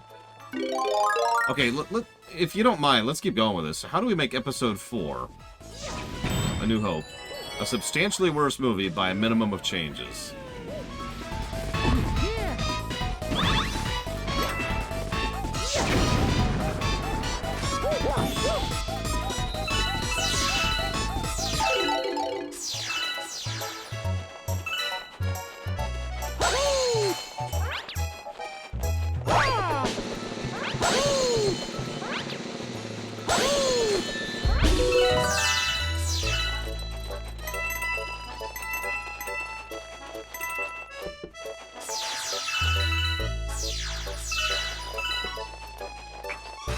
The droids talk.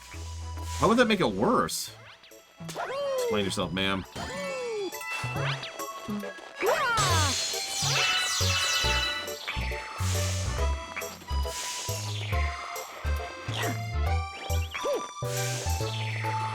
R2-D2's just like, look, you're stupid. R2? No, you're stupid. I'm not dealing with this. I'm gonna go help the Resistance. What rebellion? What are you talking about? Enough about your mission. Look, I've got a mission, 3P, okay? Could you piss off, please?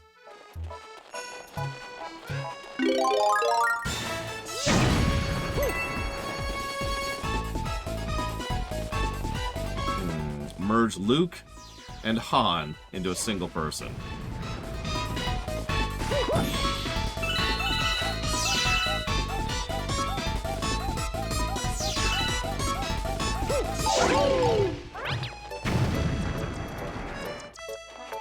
Han shoots like a stormtrooper. Doesn't he already do that?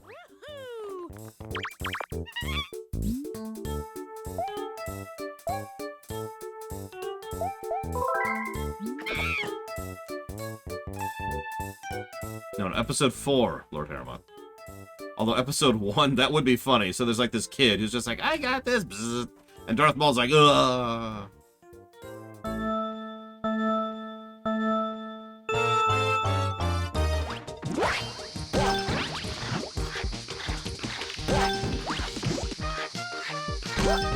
Han was a part of the Imperial military. That's a good point. He literally knows how to shoot like a stormtrooper.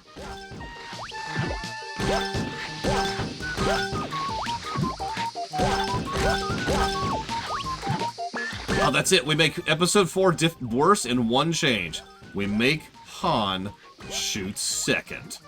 I'm sorry, that's actually a meme answer. I don't mean that.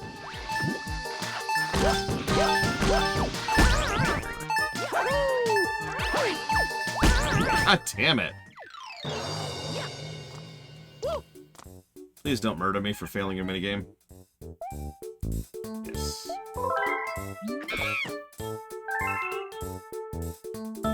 This is actually pretty hard. We might be here in a minute.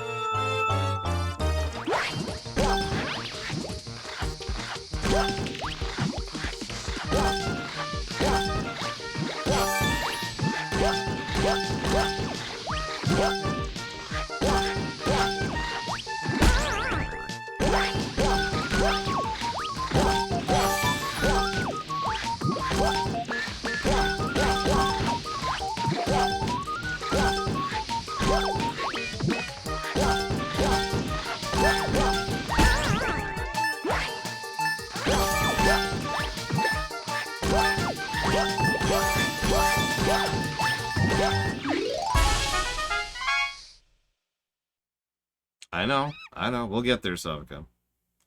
Make Luke a child. Oh my god, Lord Harriman. No, that's it. That's the winner right there. Make Luke like 10 years old.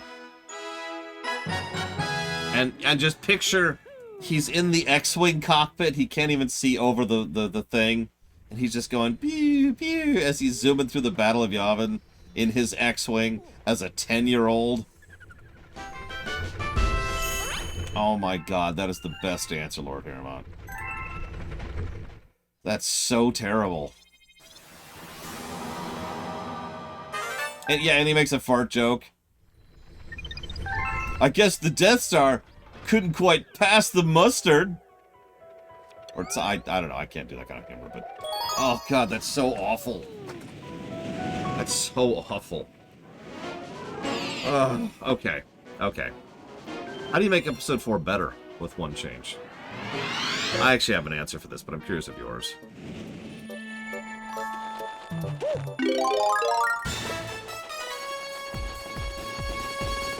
Sorry, Sonicom. That didn't do nothing. Kid Luke fights Vader. No, I said better. I said better. Don't kill Obi-Wan. Actually, yeah. The idea to kill Obi-Wan was arguably the correct one at the time, when the perspective was that there was going to be no saga, no future films. But every film after that, and the entire franchise has proven that killing off Obi-Wan was probably the wrong call. Nobody could have known that at the time, obviously. But you'll notice that one of the very first things Lucas did was he undid that decision.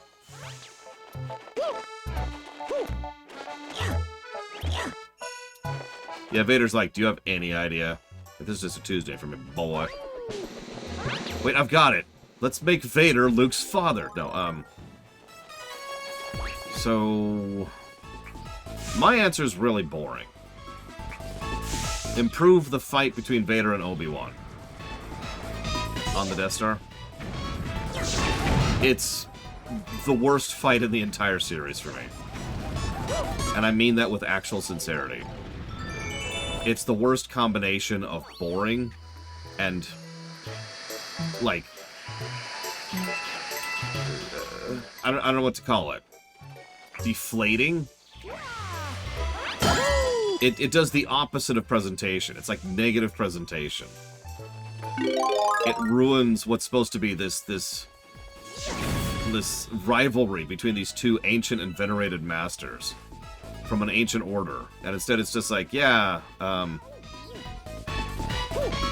sure. There it is. The most realistic. Maybe that's the problem, Blade Trifall.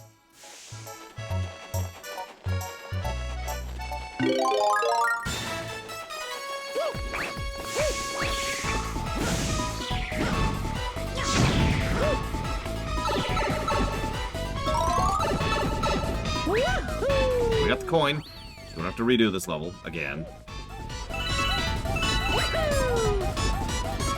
Yes, that is correct, Burnout Android. So you want to see a cool mechanic? Check this out.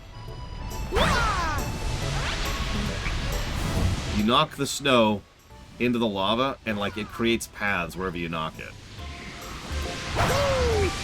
And they slowly melt over time. This game has so many cool inventive gimmicks and mechanics. The real problem is now we got to get here with the firepower. So let's work on that.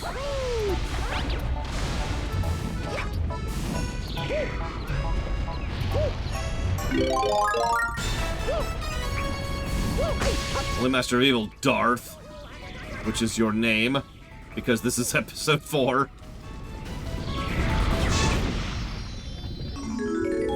They fought like paralytics. I mean... what's funny is I've seen a lot of more realistic and real-life sword fighting.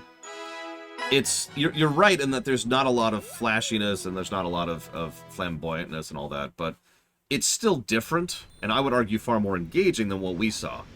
I mean, like we saw, what they were doing was they were trying not to break the props. That really is the answer for that scene.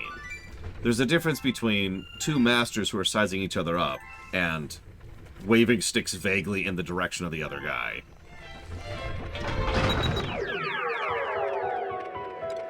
You know?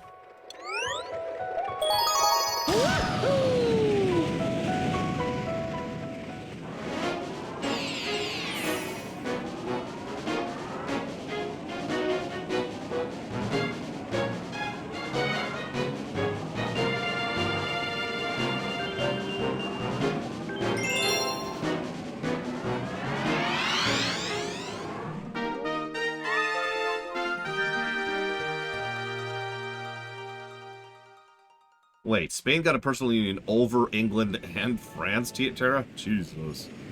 That's a good question, Savagam. I always sort of assumed that Anakin could beat Obi-Wan in a one-on-one fight. Episode 3 notwithstanding.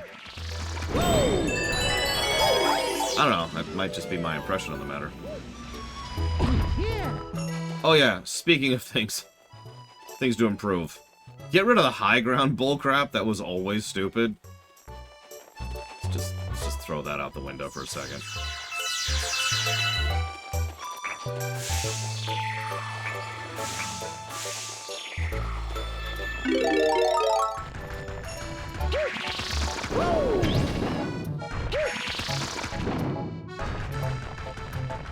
Hmm.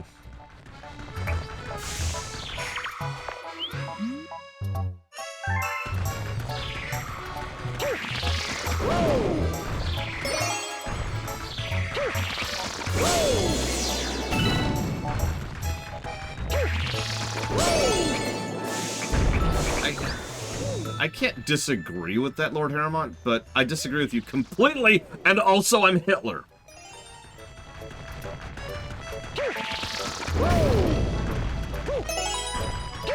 But for real for a second. I think the problem is I would have been okay with the high ground thing in another fight. The fight that we're seeing was supposed to be the penultimate fight. No. The ultimate fight. The fight of, like, the franchise. It's the fight between Obi-Wan and Anakin, right? Hell, they beat... I know that you could argue this doesn't count, but in Reality Land, it's worth noting, the EU had built up that fight for years. Like, the big duel between the... Yeah, the duel of the fates. And that's not the time to use that kind of silly fun kind of a thing, right? My opinion. I think that would have worked a lot better for a lot of different other types of fights. So, I guess I do agree with you, but I also kind of disagree with you. Does that make any sense? I know, me and Lord Harrowmont disagreeing is just a Tuesday. Ironically. Yeah.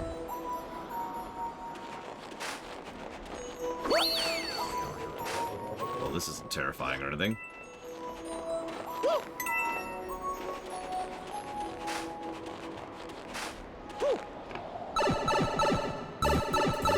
Woohoo! Alright, no whammy, no whammy, no whammy. Oh my god. Nothing but whammies.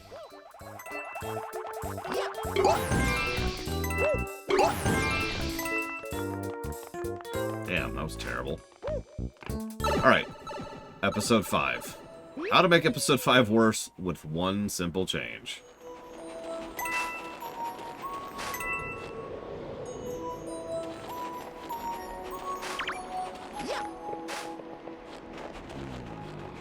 This is actually tricky for me. I will freely admit that episode 5 is actually one of my favorite films ever. Not just of the Star Wars films, but across cinematography.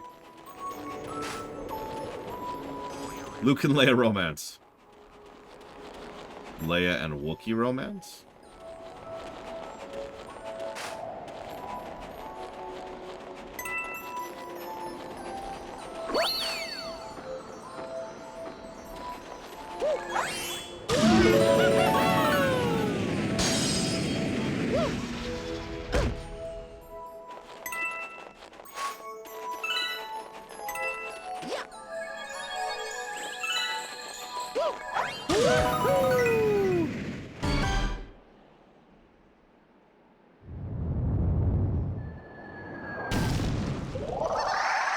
Well, that's a little creepy.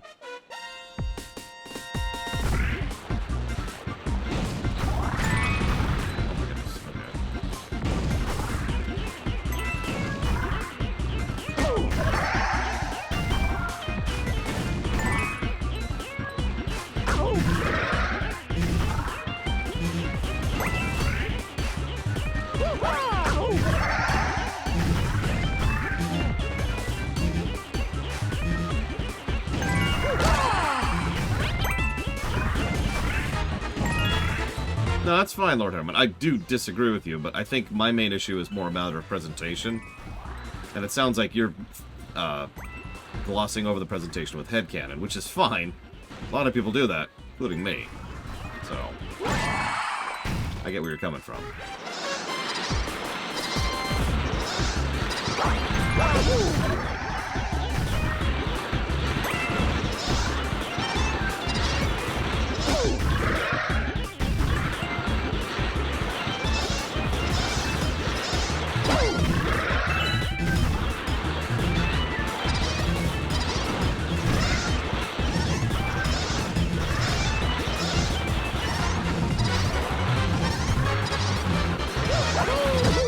And we're dead.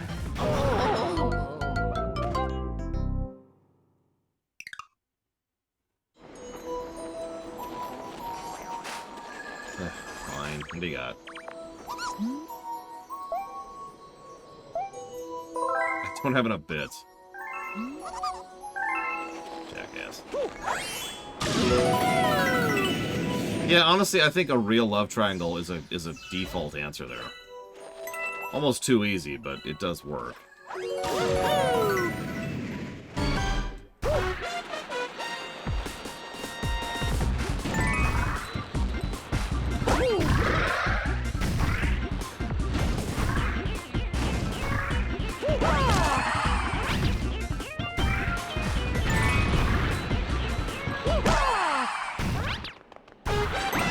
Yeah, no, exactly. Like, make the romance take way too much center stage, and diminish from everything else going on in the film.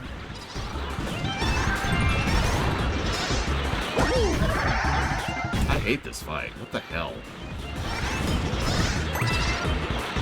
I apparently cannot aim to save my life. Literally. I remember this fight being hard. Like, I barely remember this fight. That's how non it is in my memory.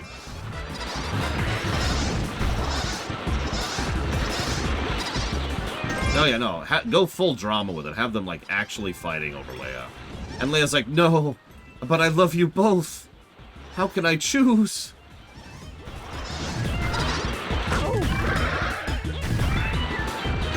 Hey, Lanareth. God dang it.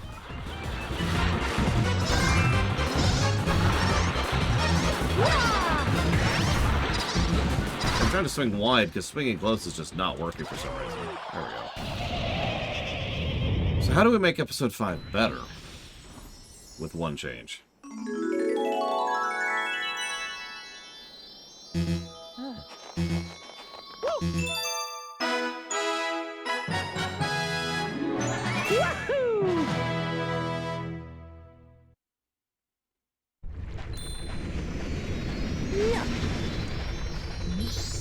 Oh, yeah. Obi-Wan is in it.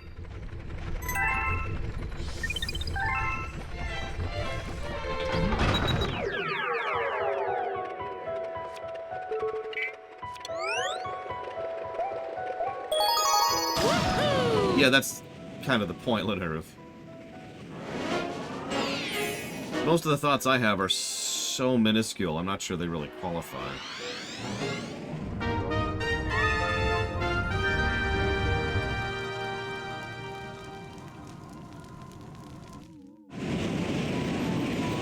Because old people don't think video games are worthwhile, Trihexia. But that's not hyperbole, that's just fact.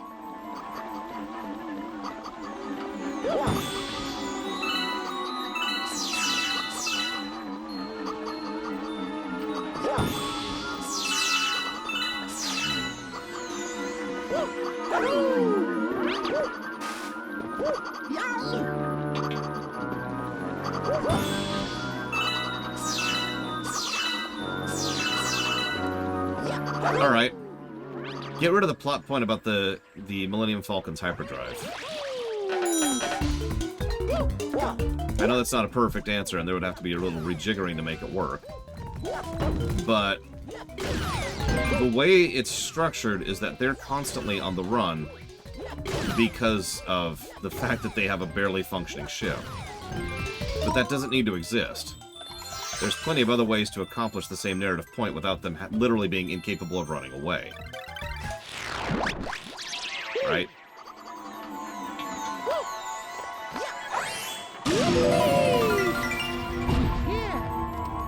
I love this stage, by the way. This is probably our first stage in Galaxy 2 that's going to get individual multiple positives, because this stage is awesome. Look at this. Look at this.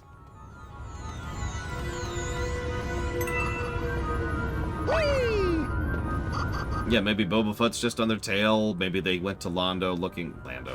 Lando. Just looking... Nope. Just looking for help. And Lando was just like, yeah, sure.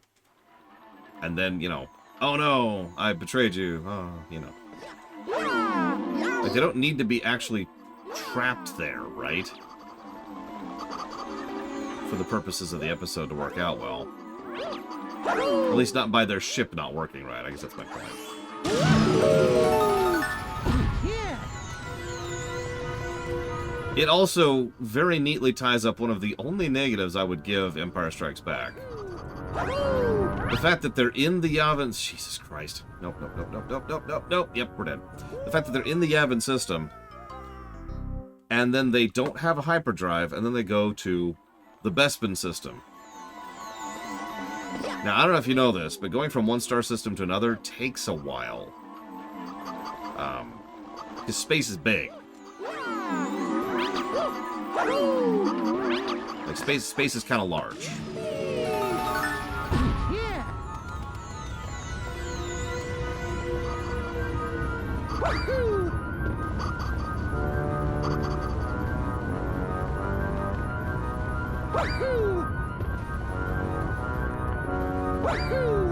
Oh my god.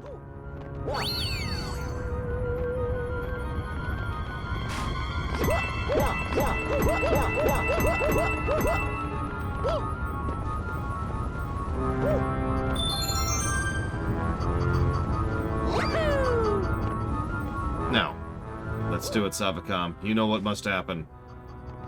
Episode 6. How do we make it? We'll start with better. So get rid of the dance sequence in Jabba's palace. And done! We did it. Cool. Wow, that was easy.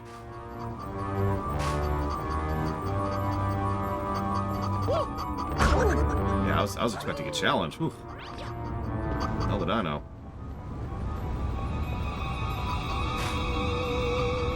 No, listen, we have to keep the bikini because...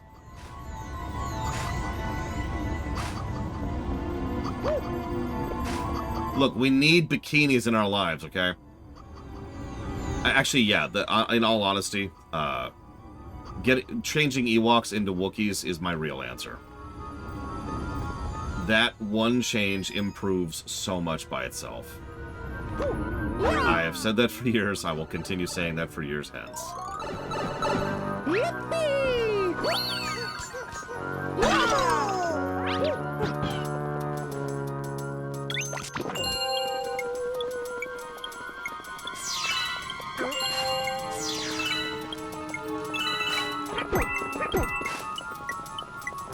So in case you don't get how this mechanic works, you absorb the fruit, and it gives you a little bit of light, which makes the terrain show up in a very slowly shrinking space until you're dead, unless you're standing on static terrain.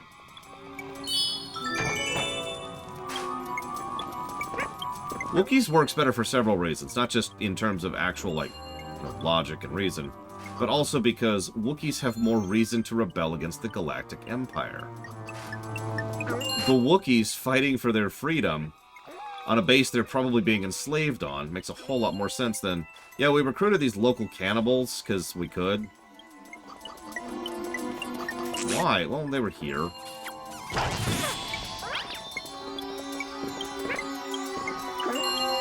I mean, we know why. They wanted toys and they wanted the Vietnam parallel, but I'm sorry. You could still have both with frickin' Wookiees. Oh, this is bad. Oh, this is really bad. Ugh. Oh my god.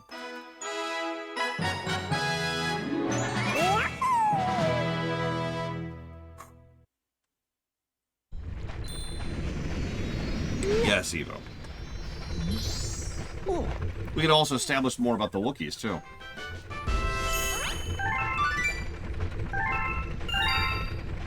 This is for the jump I just made at the end of that star.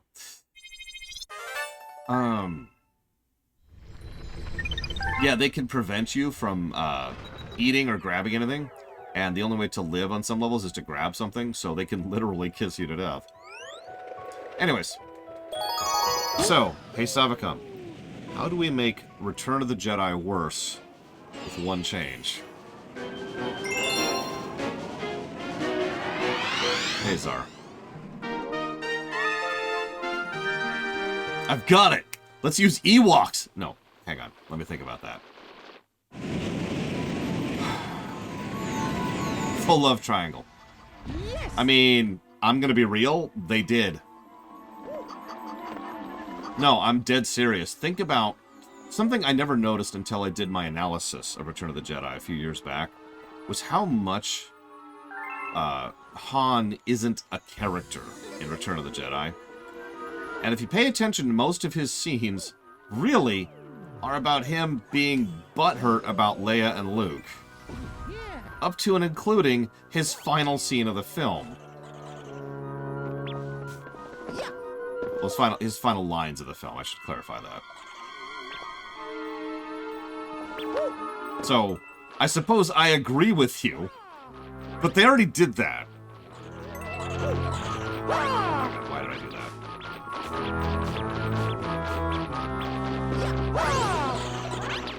Yeah, no, Harrison Ford wanted out. He was already partially written out of the script. They kind of shoehorned him back in.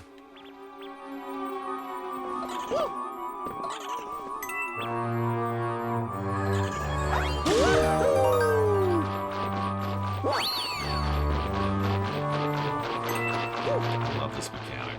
I really do.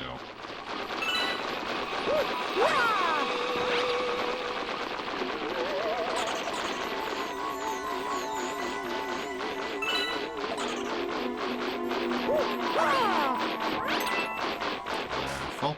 Careful. Don't rush. There we go.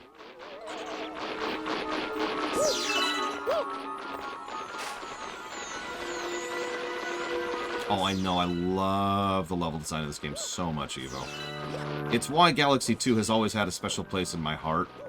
Galaxy 1 was arguably more innovative, but Galaxy 2 had better level design, pretty much top to bottom.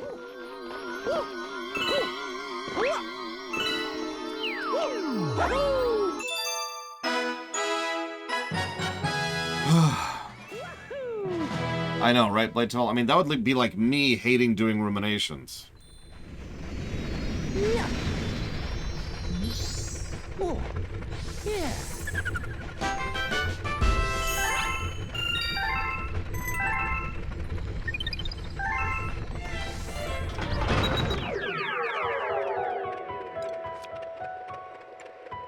Make sure we got both of these. We did, cool.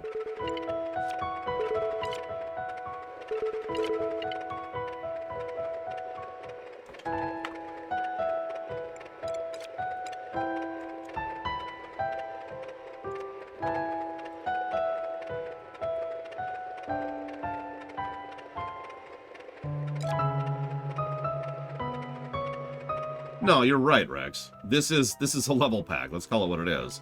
You come here because you want level design. I don't mean that as a derogatory or even as a positive. This is just... this is what Galaxy 2 is. This is the level pack.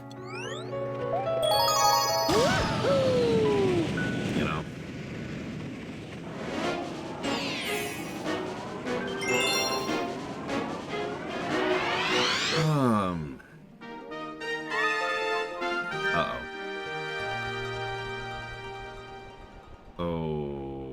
Okay.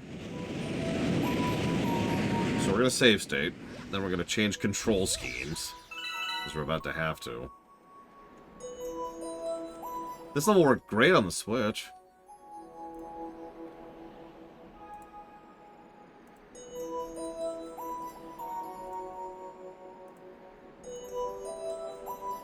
Okay.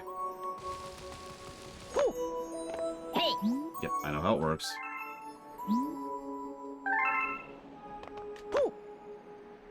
Hey.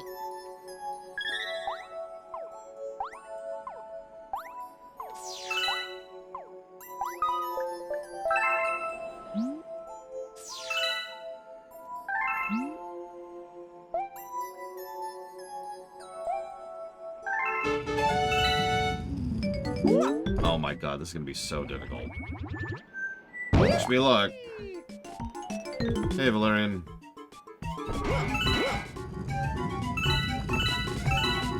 Notice that this level is much more inventive and creative than the iteration they did in Galaxy 1. In Galaxy 1, it was pretty much a tech demo. Here, it's a level.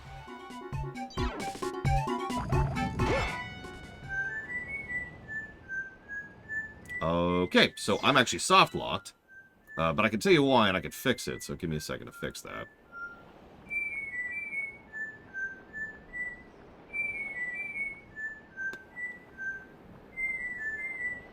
I'm not actually sure how to fix that now that I'm thinking about it. Okay, maybe if I do this? No, that's not gonna work. How do I don't know how to fix that.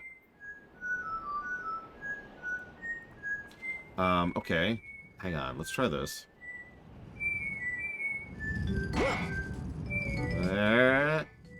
So I can't go backwards, is the problem. Yeah. Wait, maybe I could jump backwards.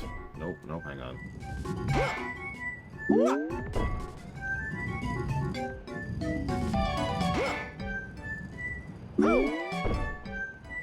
No, backwards.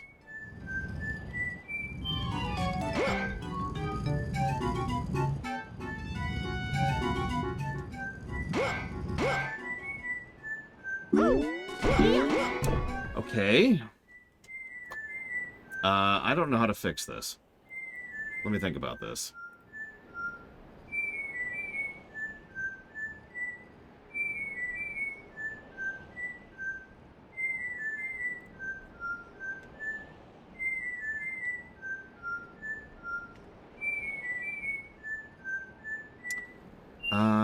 Okay. Nope, that won't do it. Hang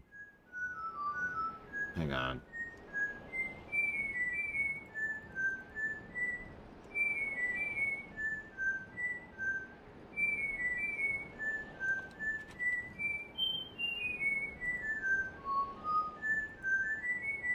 To explain the problem, I don't know how to, so, okay. What the game is wanting me is it's wanting me to put the controller flat like this, right? The problem is the way the emulator's working is I could set this, but I can't actually set this. Or rather, this. I can't go backwards. Make sense? I physically am incapable of setting the thing to go backwards. And I'm not sure if that's a fixable problem.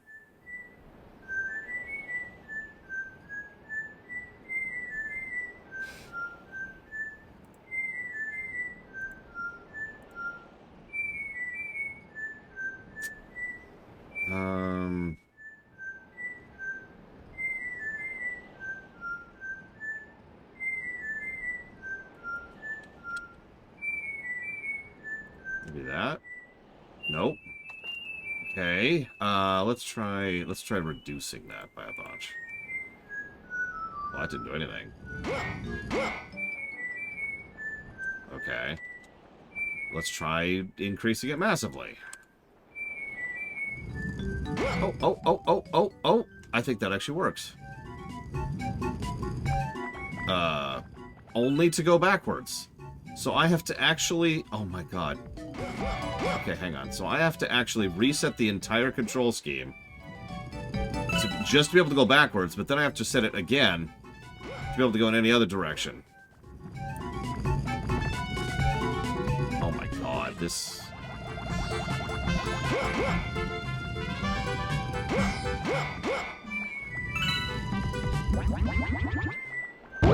Okay.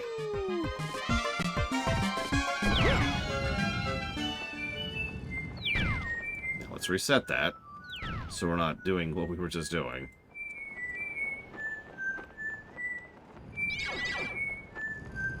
Okay. Yeah, so now we have to do the actual hard part of the game, of the level, without the ability to go backwards. I can't take drink right now. I'm actually controlling the controller with two hands right now. Literally. I mean, I'm sorry. Of course, I'm usually using a controller with 2 hands.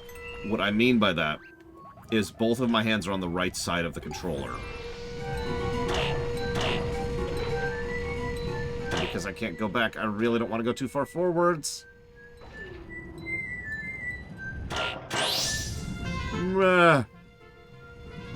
Okay.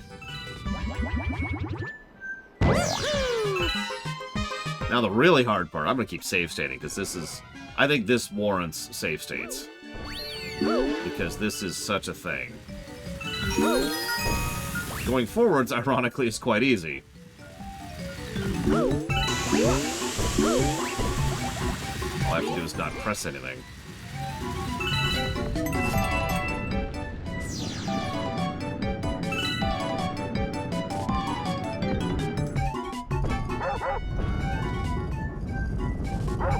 Oh god, I can't go backwards. Yeah. I can't go backwards.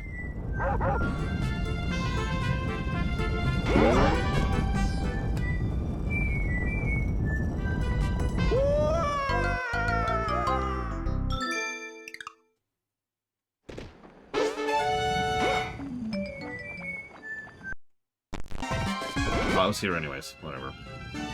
We may be incapable of doing this level. It's a fun, inventive level. It's very challenging. Its comet mode is really brutal. And we may just call this a DNF because this may not be possible with emulation. At least not unless there's a setting I don't know about. And since Valerian hasn't said anything about it, I'm guessing there isn't. You know better than most people that I know.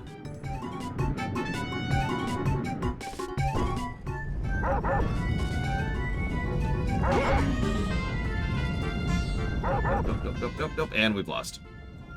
Oh, hang on.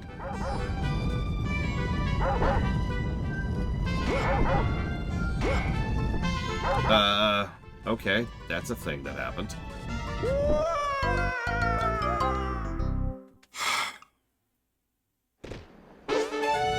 I'm confused about this, too. Why is this set this way?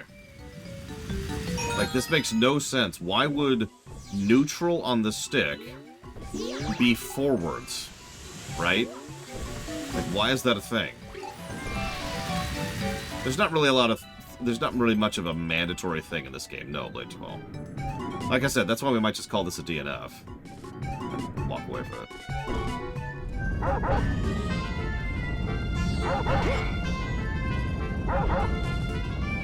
No, but like what I mean by that is with it set so that forward is forward, back is back, left is left, right is right. What it's interpreting that as is neutral is forward, right is right, left is right, and back is neutral. Like holding back, I'm holding back right now on the controller, and this is neutral. Make sense? I don't know why it's doing that. That's not how it's set.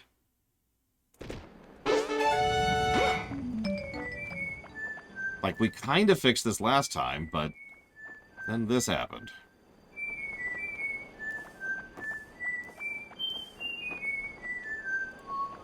That is set to forward, right? Yep. No, that's exactly where it should be.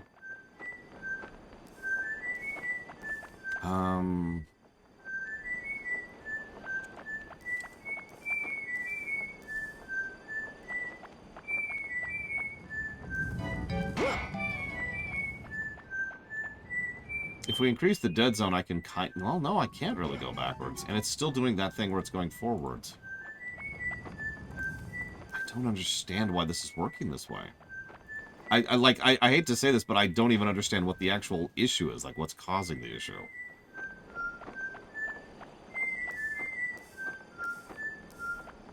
I apologize, Blade 2. Normally, we would have been done with this level like 5 minutes ago.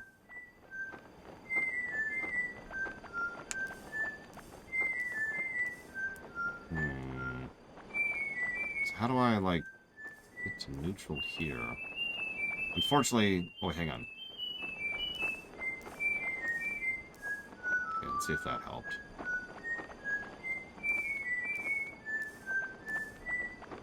Okay, let's get rid of that dead zone.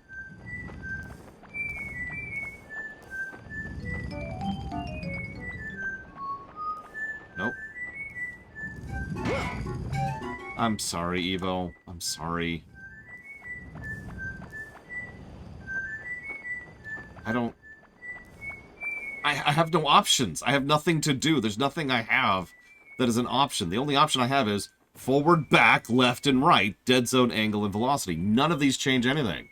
I've tried messing with the dead zone. I tried messing with the angle. Like, if we set the... See, that does nothing. Unplug the nunchuck. Yeah, sure. Let me unplug my nunchuck really quick here. And then plug it back in. Although, I actually kind of get what you're talking about here. So hang on, let me do something here. So let me unplug the nunchuck. There we go. Nunchuck was unplugged. And then we plug the nunchuck in. Nope. Yeah, the problem is the emulator is interpreting neutral as forward. That is the issue. And I don't know why it's interpreting forward or neutral as forwards. And I don't see any option even remotely related to that. Like, I'm sure there's some toggle somewhere, which is what I'm hitting wrong, which is why I keep talking out loud. Maybe if I keep saying something, someone will be like, aha. But it's just, huh?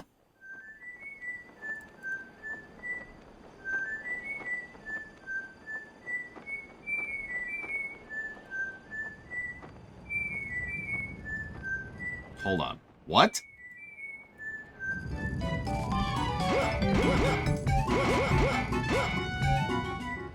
In a completely separate window, because I started looking just randomly through windows, I noticed there's an option called Upright Wiimote.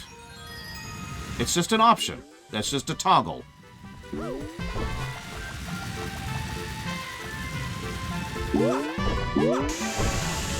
It's not in the controls, or the settings, or the frickin' tilt controls.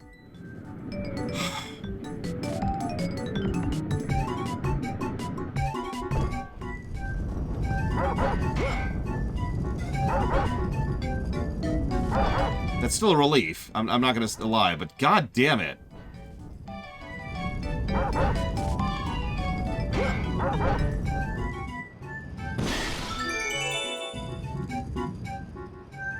I mean, the blame really is still on Nintendo for kind of mandating this terrible control scheme for their frickin' game. Honestly. I stand by the triple negative I've given this control scheme.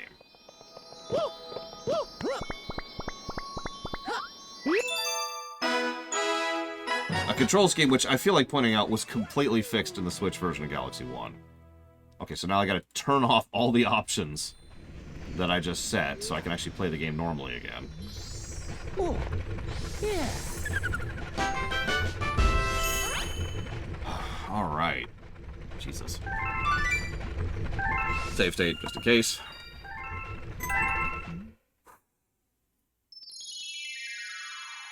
Okay. We're past it. We're past it. I apologize to everybody for everything. For being suck, and for being worthless, and for being in a fire.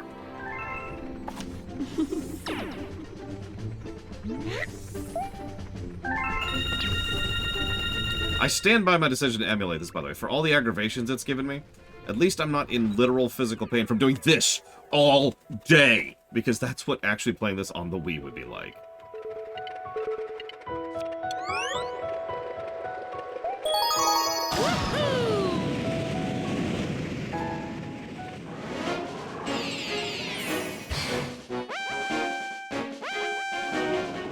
Like, seriously, if you've never done that, I want you to just picture doing this. Like, maybe roughly once every 30 seconds. Give or take. One change that makes the Wii worse. No buttons. Everything is a waggle. Every single input is a waggle. This level's hard as hell, by the way. Yes.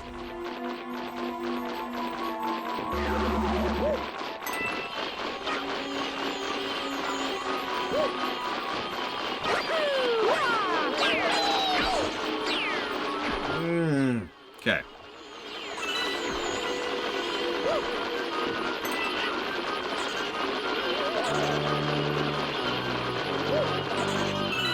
Yeah, no, that actually sounds... Whoa!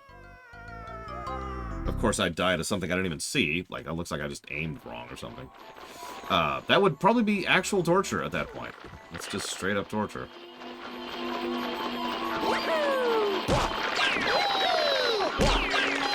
Could you not? Could you not? Thank you.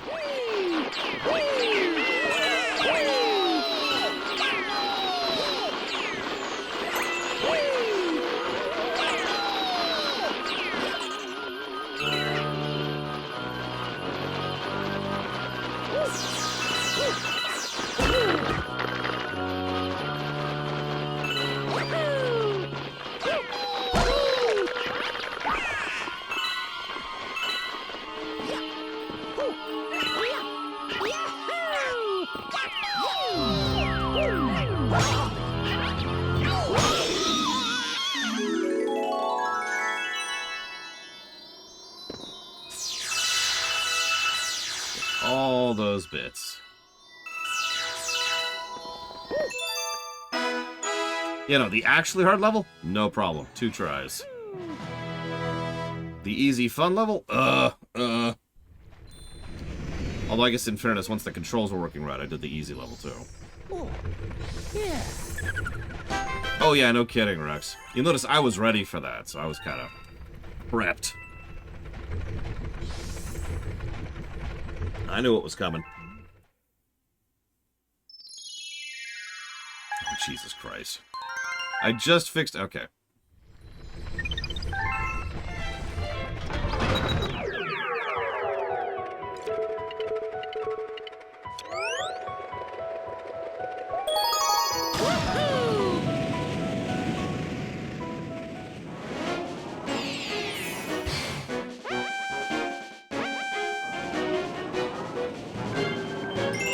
This should be fun. I remember this stage quite well. Let me fix a few things here.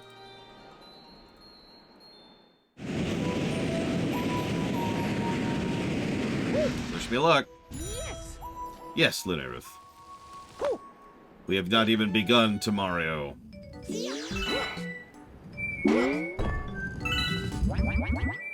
I mean, we're kind of starting with some of the longer ones. A few of those will be half-day or one-day affairs, so keep that in mind.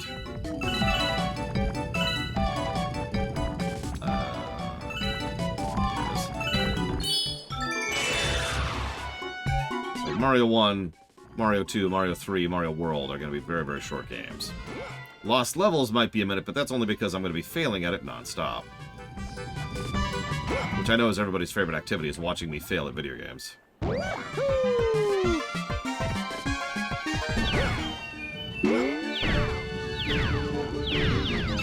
I mean, I've never beaten Lost Levels. Wait, yes I have, never mind. I'm sorry. I don't know why I said that. What was I thinking of?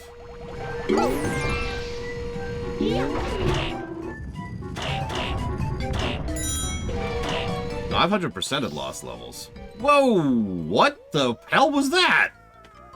I did it on the All-Stars version, specifically, which is what we will be playing, of course. It is most of them, Lunarith. In fact, it's pretty much all of them. It's all the main ones.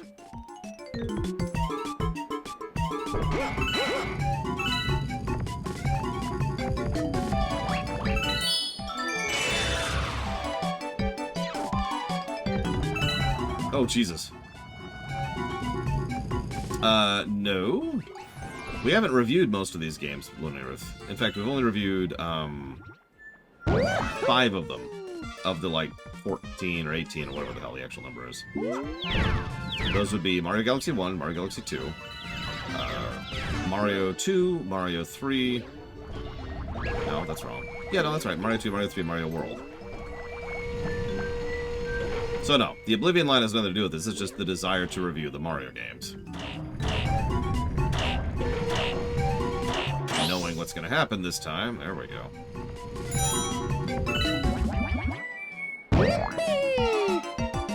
Now the golf section.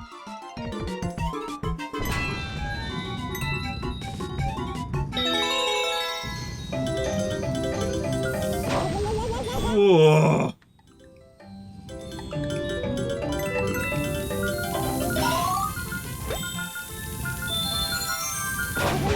No. Okay, we're okay. We're okay.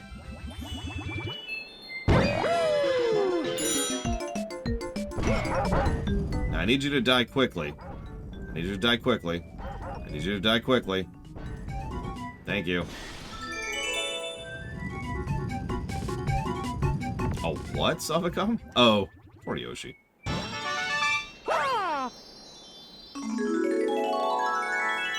But yeah, no, this is just a desire to review the Mario games.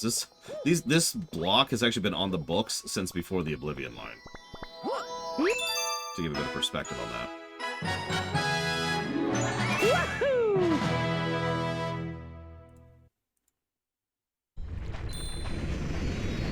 Yeah.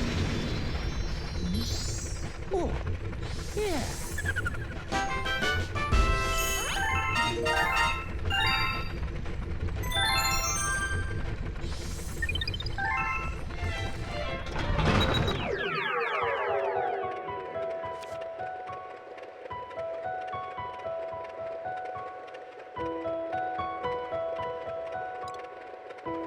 Okay.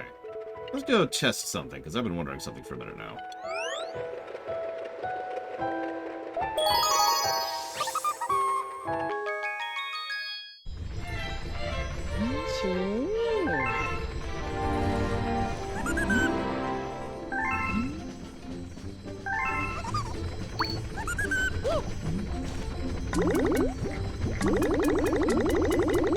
This is what I feel like every time I eat Taco Bell.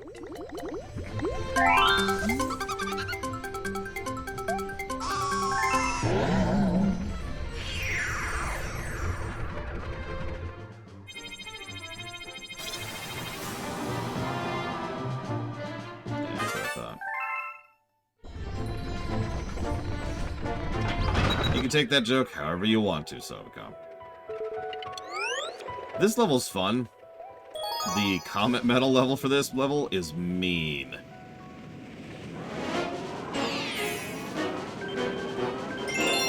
How many of you like levels that are rhythmic to a song? Donkey Kong Country Returns played with the same idea, too.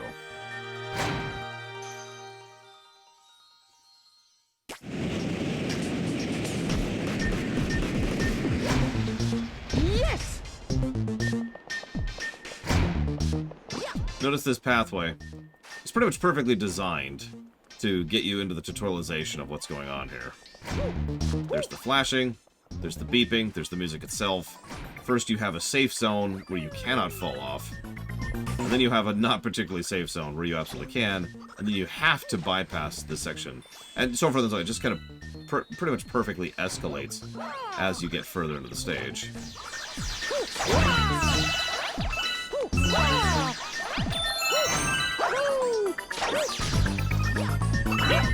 That killed me. Yep. I knew that was going to happen, too. Yeah, look, see? Safe. You can just walk around it. Here you can't walk around it, and here you have to go over it. You get the idea.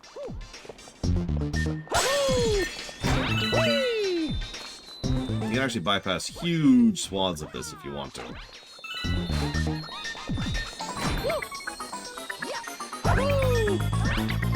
Screw up over and over and over. Billions and billions of reasons why Lore Runner is terrible at video games.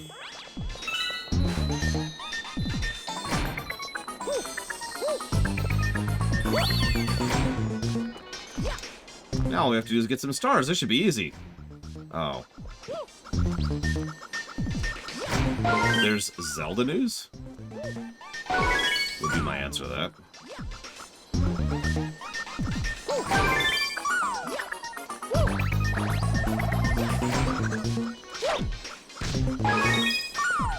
That has got to be a joke. Whoa, whoa, whoa. Shoot! Okay, we're okay, we're okay, we're okay.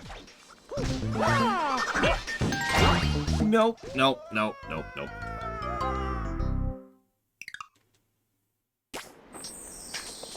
If it makes you feel any better, Lunera, this is probably one of the hardest games I'm covering of this block. Galaxy 2 was kind of a challenge pack from Galaxy 1.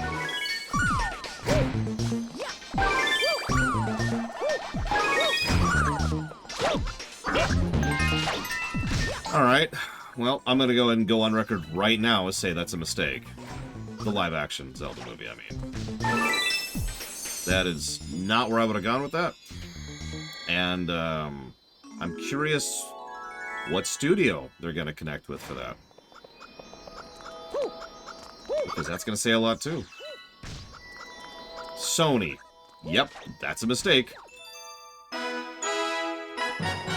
In fact, I guarantee you, that's a political move. That's Nintendo reaching out to Sony. That's what that is. For whatever reason. The Morbius producer's producing it. Yeah, that movie's gonna suck. Nope, that's it. Calling it right now. You know what's funny? I was also right about the Mario movie. I called the Mario movie the moment they announced that they were, that the studio, whose name I can't think of right now, was working on it.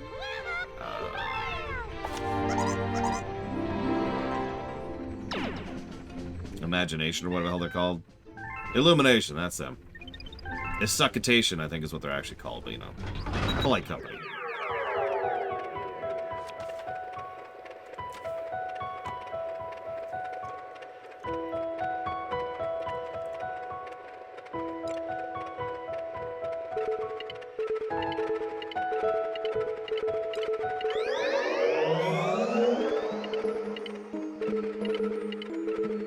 And that's 700, so I need 200 more bits. Jeez. Which one? Because there's several random.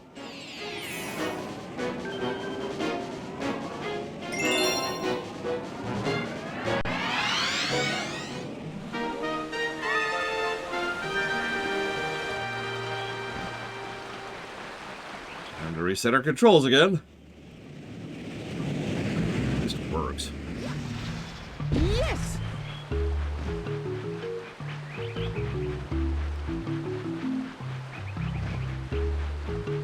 Yeah, the nicest thing I could say about Illumination is that Despicable Me 1 isn't terrible.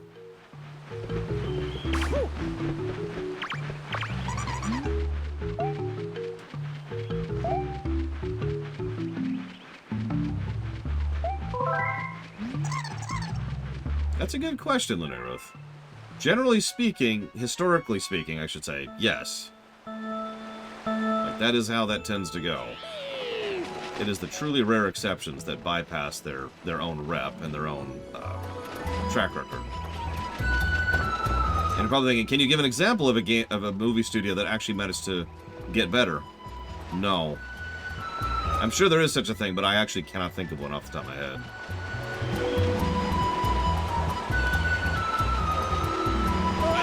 Now you got me thinking about it. Game. Okay.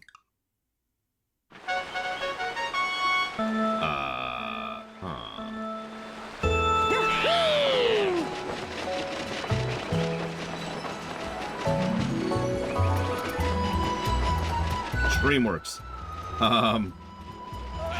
No. I mean, I guess DreamWorks got worse over time, so that kind of counts.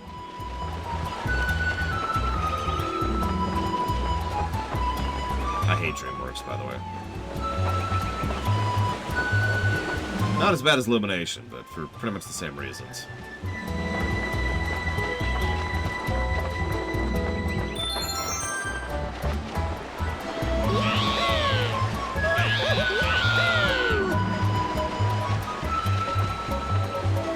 Yeah, DreamWorks is all over the place. I agree with that assessment. I know, Rex. It's like, oh, you sucked. Sorry. We might skip this star, too, by the way. Just occurred to me. Our various jury rigs to get this working. Yeah, we've literally already failed. Might just not be possible to work here.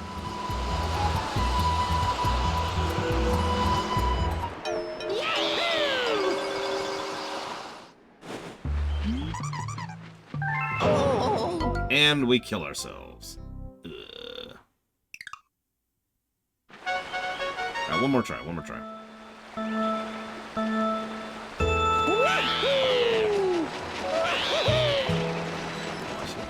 gonna kind of sit up.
Oh. Okay, third try with this control scheme. I think I deserve a medal for that.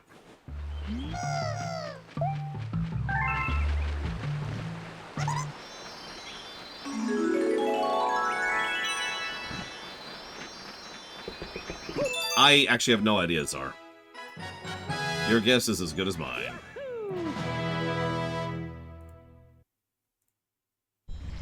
Anyways, so yeah, you can quote me. The Zelda movie is gonna suck. Yeah. You can quote me in a year or 2 or 3 or whenever that comes out. It's gonna suck. The absolute best it will be is as good as the Mario movie. Woo! Ah!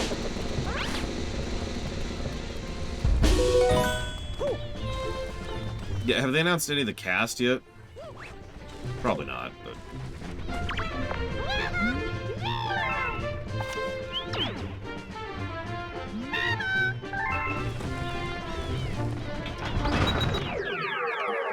Mario was an asterisk-y kind of a film.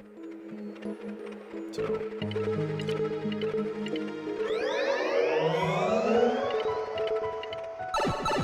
Hey, Krenzler.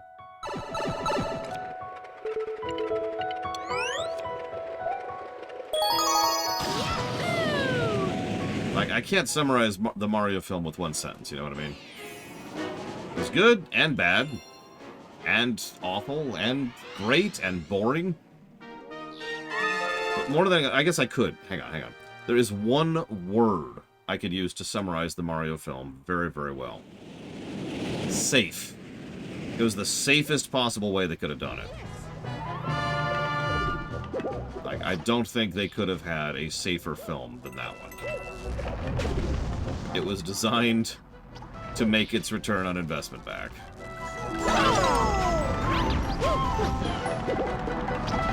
Which it did. It's worth noting.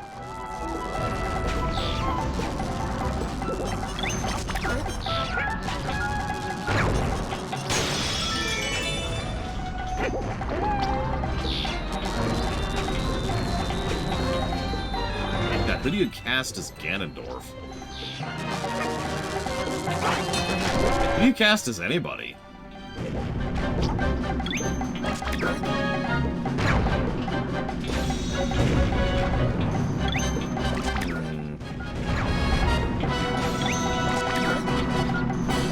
Would you do live action? Why would you do that?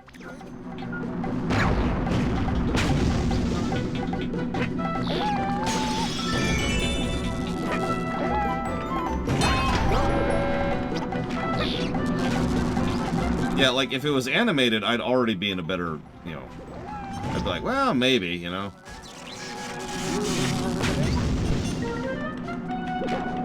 Just check this out. Yeah, live action for a frickin' Zelda film? Live action would barely work with a Metroid film. Even then, I probably still wouldn't do it.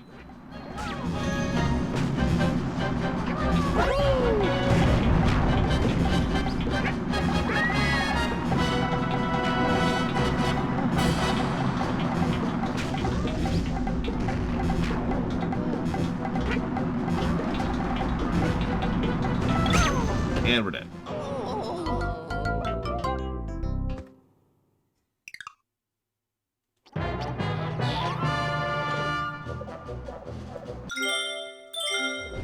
I'm gonna look some up super quick.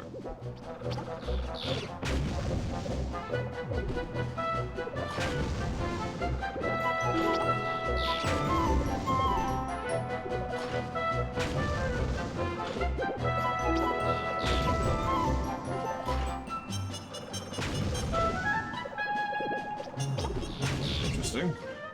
Sure. Ah, here we go.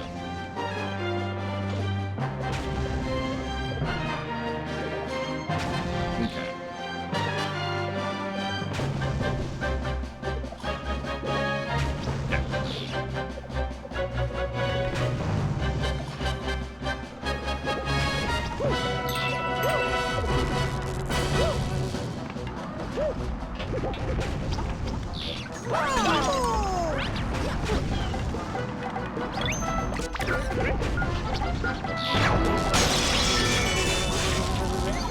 You know what's funny? Not only do you have to decide who you cast as someone like Link, you have to decide if he has any dialogue or not. And, like, normally that's like a whatever, but no, that's a decision you have to make. And there's no right answer there, there's just whatever you decide to do.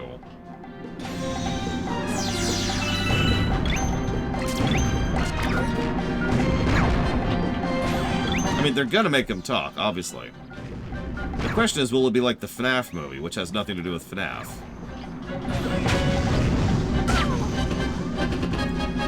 That's my prediction, by the way. It'll be a movie that doesn't really have anything to do with the video game, and therefore will probably do better than it otherwise would, because it happens to be another film that has Link copy-pasted over it. Reskinned, if you will. Repurposing scripts for other properties is actually very, very common. It's one of the reasons why you'll tend to see films like FNAF, which have entire subplots that have nothing to do with the game.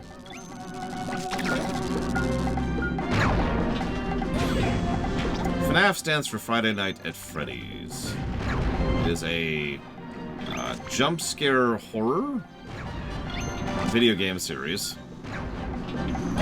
which does have a decent amount of lore, popularized by YouTubers. Sorry, Five Nights at Freddy's. I don't know what I said.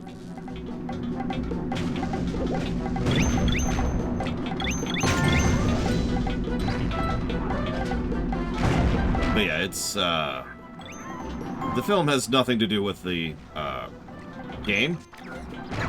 Oh, that was actually really close. No, no, no, no, no, no, no, no!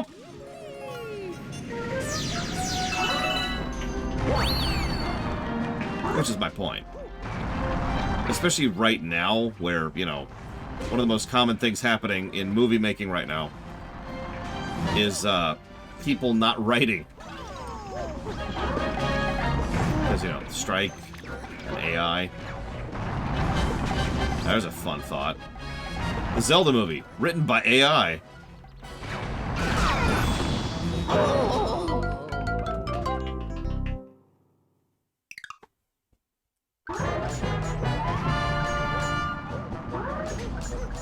That's really funny, Linnerfith.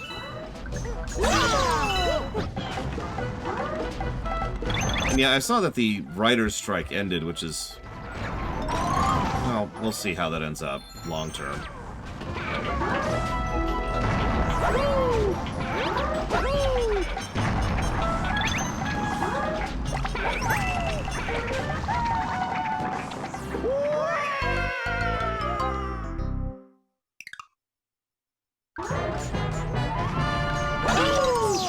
You know the best part? Even though the writer's strike did finally end, and in favor of the writers, because of how long it went on, we will be seeing consequences of that for probably the better part of 2 or 3 years.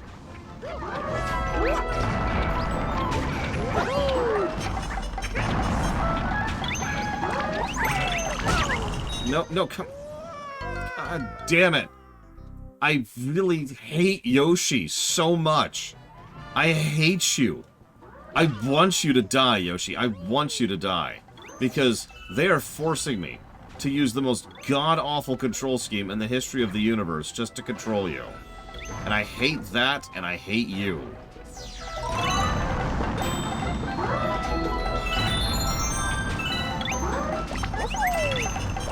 Oh, there we go. We managed to do a basic jump, which was extremely difficult because I had to use the frickin' motion controls to do it.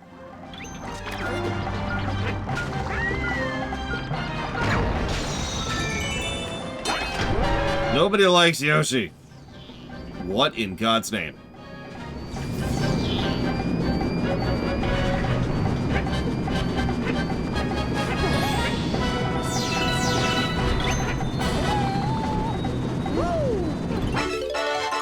Yeah.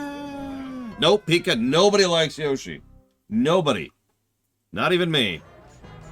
I hate Yoshi.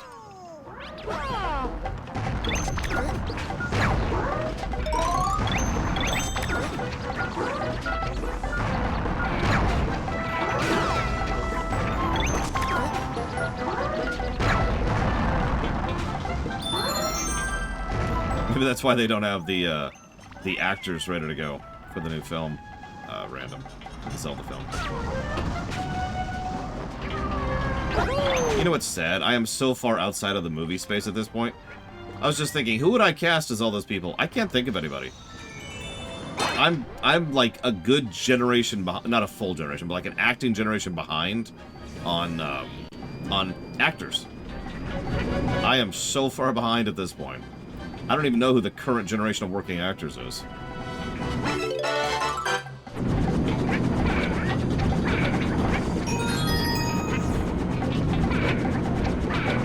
Cast Rax as Link. No, obviously I cast myself as Link. I even have, actually, in fact, played as Link before.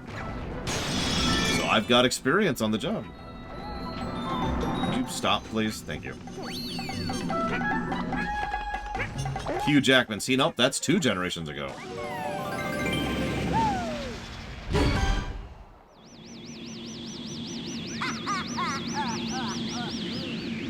Like, look up how old Hugh Jackman is at some point.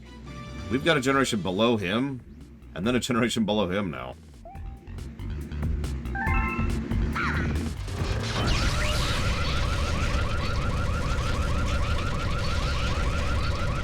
You know that's fair, Mr. Red. Oh, I know Lunairith. Which, honestly, probably says more about Hollywood than it should. Although, in the interest of fairness, I'm pretty sure that 90% of the reason why Hugh Jackman is doing Wolverine again is because that way Ryan Reynolds can finally have the opportunity to act alongside Hugh Jackman. Because, you know, that was like a really big deal for him for a very long time.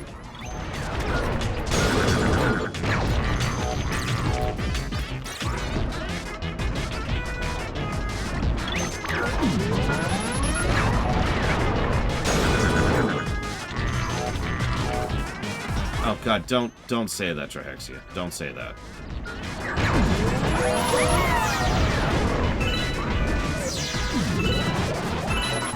I already have negative interest in the MCU at this point.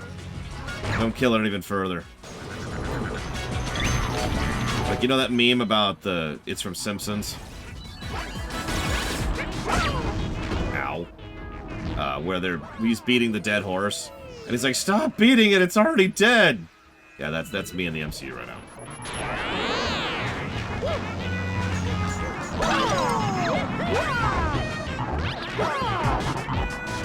Yeah, I know, nothing's confirmed yet, Lunairith. We'll see.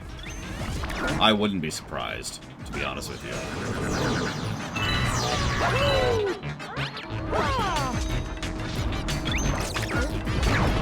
I hate to say this, but Hollywood has absolutely no idea what it's doing on any level anymore. And it's just kind of wildly flailing for relevancy. And the problem with that is the easiest way that they can get relevancy by far is by hitting the nostalgia button.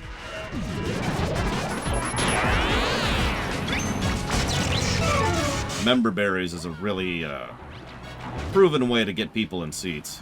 I mean, you remember how much money they threw at RDJ the last time to make him come back?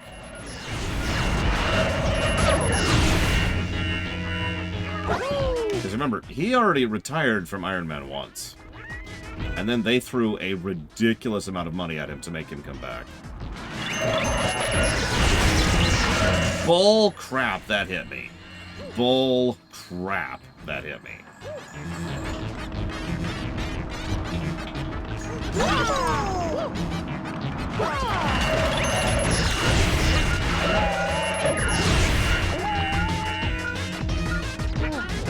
Oh my god, it takes so long to aim with this frickin' control scheme.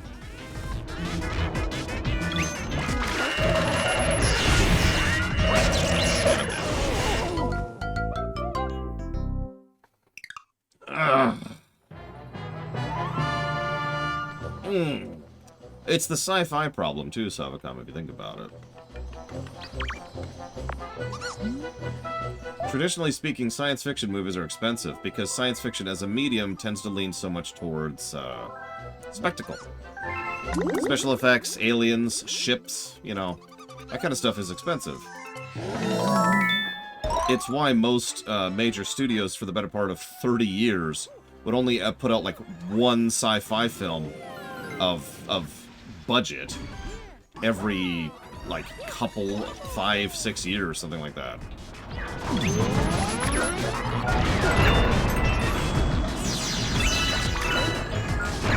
I'm mixing up my numbers and I apologize for that, but you get my point. God, I hate you so much, Yoshi.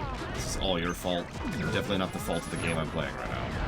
Oh, by the way, unlike the previous stage, we can't skip this one. This is one of the very, very, very few unskippables. We have to do this boss fight.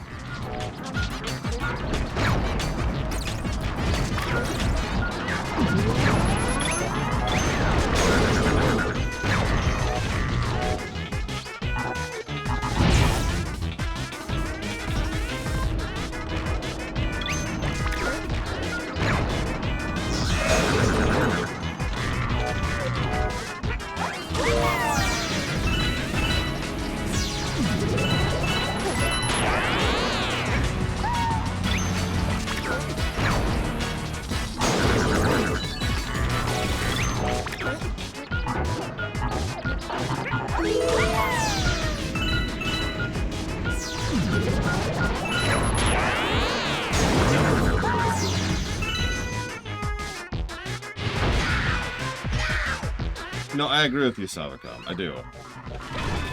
I think the problem here, really, is that comic book films have always been appealing to creators because comic books actually lend themselves really well towards movies as like an occasional spectacle thing, right?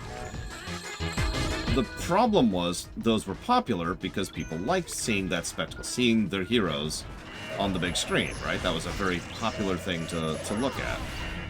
Yoshi, I hate you and everything about you. I just want you to know that. So, the relevant point here is that superhero films made money.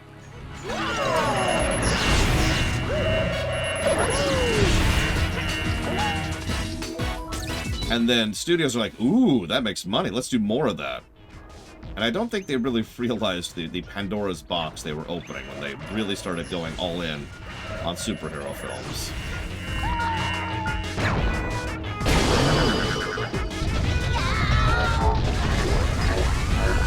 Yeah, but it's the same problem, so it doesn't really change the formula much, you know? Unless that's what you're saying, in which case, ignore me, I'm stupid.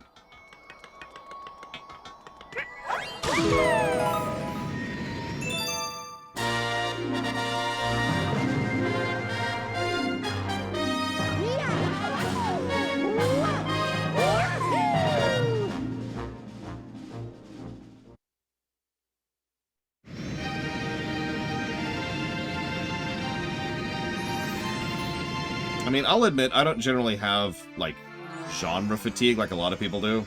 I don't get sick of Final Fantasies, Mega Man, Zeldas, Marios, Assassin's Creeds, Call of Duties, or MCU. But there was such a demonstrable drop-off in quality after Endgame that pushed me out of that really hard. It's not like all the films after Endgame suck, but... man.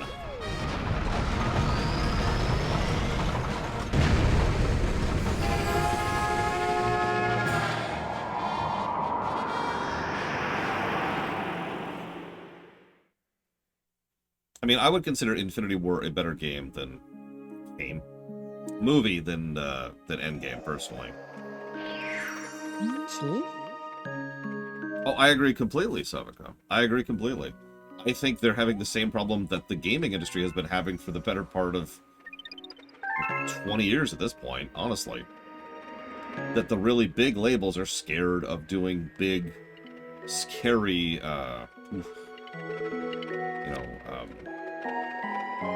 risky stuff, right? It's hard to remember this in hindsight, but Iron Man and the Hulk, which came out pretty much side by side, were a huge risk at the time. And it's also worth remembering, only one of those films succeeded.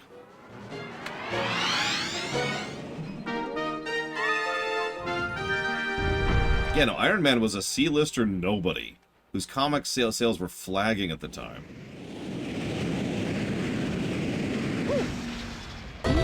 I admit I didn't like Hulk. I'm not going to pretend otherwise. But my point was, like, financially, only one of those films actually succeeded. Like, one of them made money. The other one launched the MCU.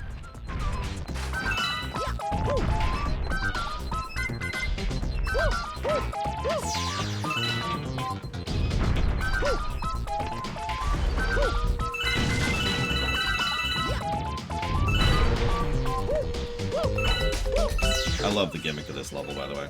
I loved this gimmick all the way back in Mario 3. I don't know which one I would put as the worst. The worst MCU film. Let me really think about that for a second. Before Endgame, let me actually add a clarifier there. Because if we go after, then I know exactly what the worst MCU film is.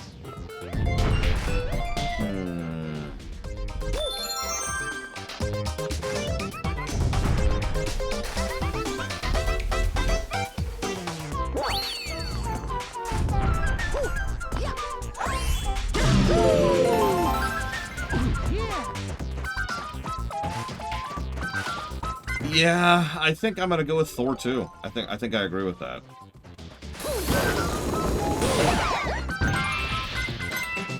It feels like low-hanging fruit, but at the same time, there are parts of that film I enjoy, legitimately. And I don't think it's as bad as most people say, but that still probably puts it at the bottom of the list, so...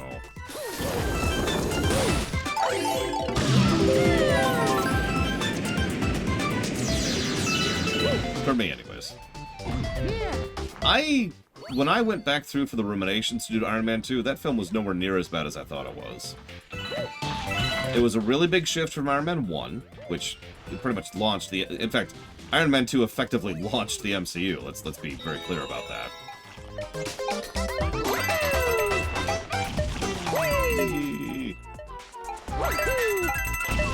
Just playing Scrooge McDuck here for a second.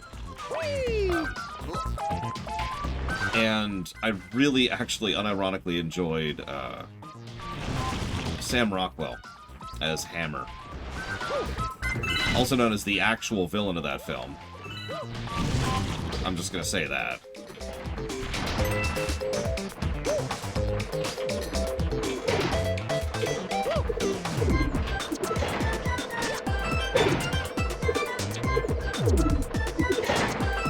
Like Whiplash, or whatever the hell his name was. He's actually a merger of like 2 comic characters from that. He was just a nothing burger. Waste of an actor, honestly. This is one of my favorite gimmicks for unlocking a stage. Check this out. We have to fill the whole planetoid with flowers by walking all over it. It's just a cool little thing. That's Galaxy 2 in a nutshell. Cool little things. And yeah, Stark was still good in Iron Man 2. And he did still have an arc, no pun intended.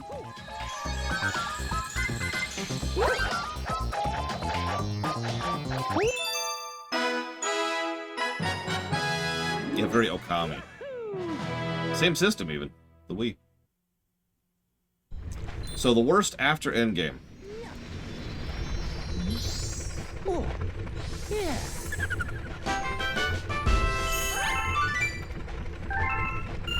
Yeah, Doctor Strange 2. Doctor Strange 2 is lamentation territory. It is a truly terrible film. The only good parts of it are things that would only be on the gameplay axis, and they're more isolated than they really needed to be. Like, there's only a couple of moments here or there which are actually cool. Good news, Valerian. The writer and director of Doctor Strange 2, which stars the Scarlet Witch, also didn't watch the Scarlet Witch series. No, I'm not making that up.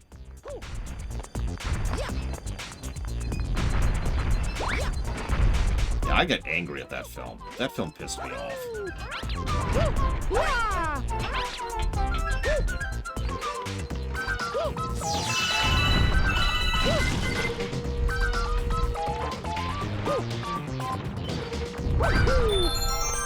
Now, here's a controversial one.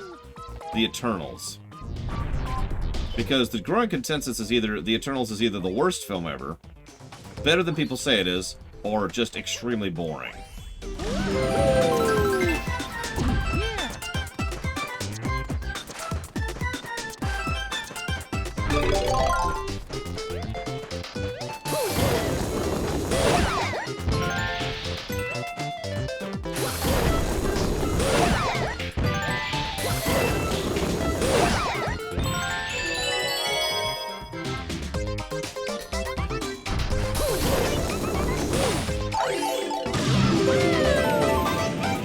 My favorite thing about the Eternals is it was so clearly trying to set up a new, like, superhero set and franchise, and they haven't done anything with that since. Like, they have just been so much in the background. Like, it's honestly kind of sad.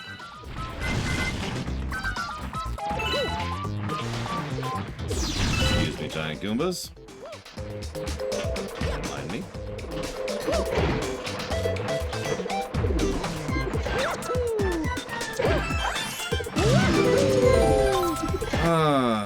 Favorite Guardian.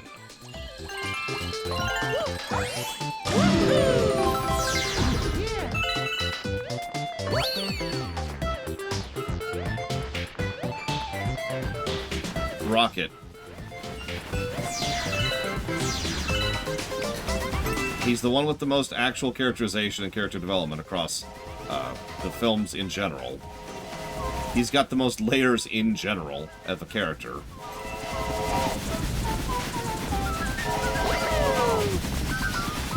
I don't know what else to add to that, really.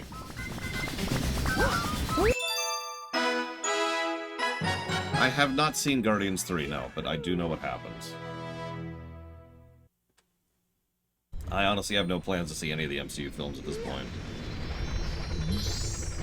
Oh yeah, Bradley Cooper also nailed it, agreed.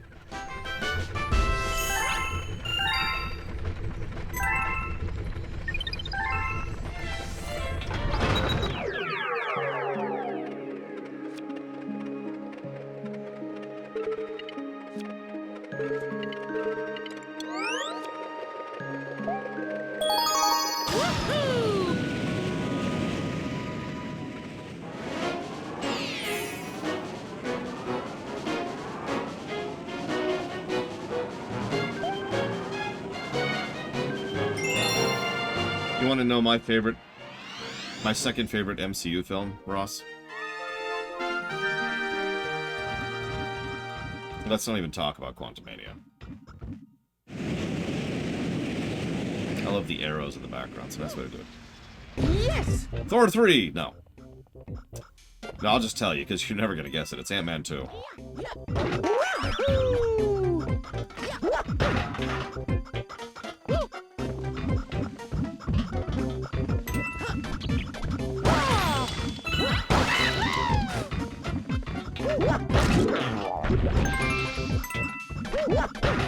No, that's fine. Nothing wrong with hating a really, really good actor like Paul Rudd. Well, there's actually several reasons why Ant-Man 2 goes to the top for me. The actual top is Infinity War, by the way. That one's kind of a gimme, though.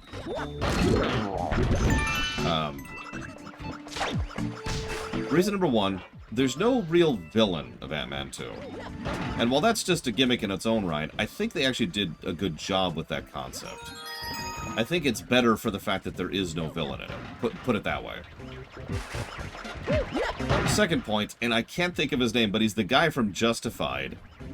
Plays, like, this low-level Krennic crook who thinks he can hang with superheroes.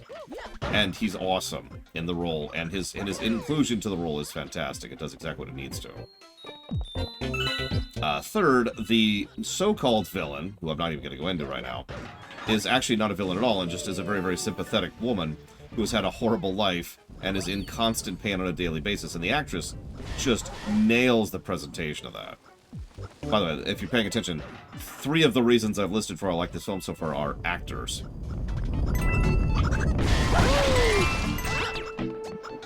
Reason number 4. Hang on. There it is. Reason number 4 is it's kind of an interesting multi-layered ticking clock situation. A lot of films have ticking clocks. That's actually pretty normal.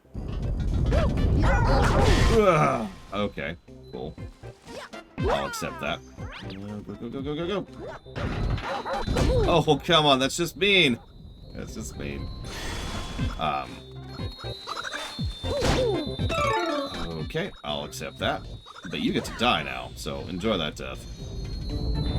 So, like, there's an initial ticking clock, and then there's a second ticking clock they add on top of that, which doesn't really have anything to do with the first one. And then there's a third one, and then there's a fourth one as you go throughout the course of the film. And all of those add a wonderful sense of agency, which complements how low tier the film is. Which I think is the 5th and final reason I'll bore you with for why I like Ant-Man 2 so much. The film is extraordinarily low scale. The stakes are just one woman who wants to stop being in pain, and one man who wants to find his wife again, and that's kinda it. Like, those are the stakes of the film. And I think that works very, very well for what they're going for.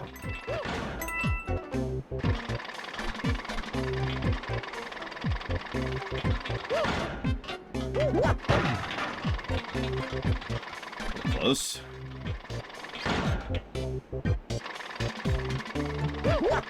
I mean, Endgame's stakes were, you know, the entire universe. So. Movie equivalent of good story, bad gameplay. Have you ever seen... oh god, of course I can never think of the name of it. Grimer. A little indie film. That is high story, low gameplay. Did I like Captain Marvel? Ish. There were parts of Captain Marvel I did really enjoy, yes. Yeah.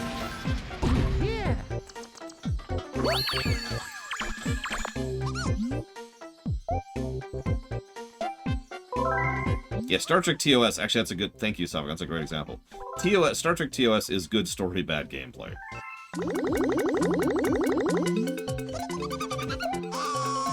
I mean, the good TOS episodes just ooze story, yes. That's how they sell them, honestly.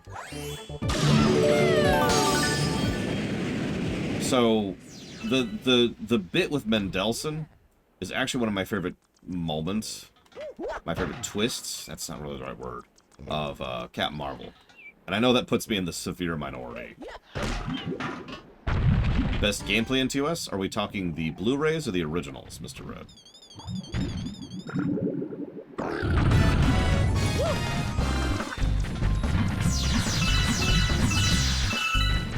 Alright, if we're talking the Blu-rays, then actually the answer is pretty easy. Doomsday Device. But it is almost entirely because of the Blu-ray versions, which really add to the scenes.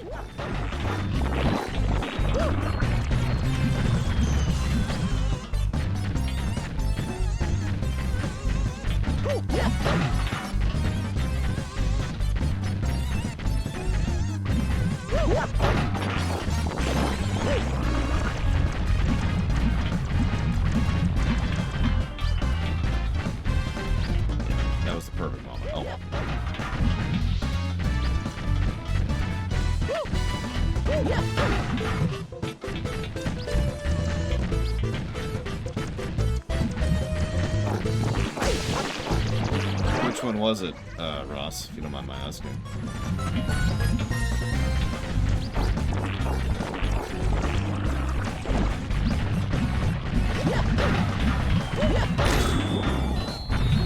Cat's paw. Oh my god. Why?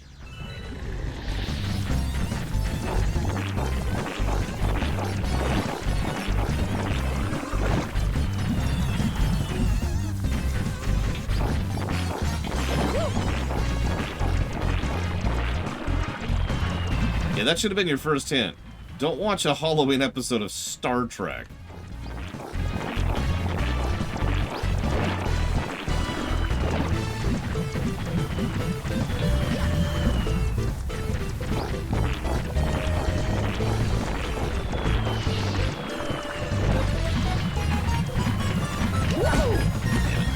Too slow.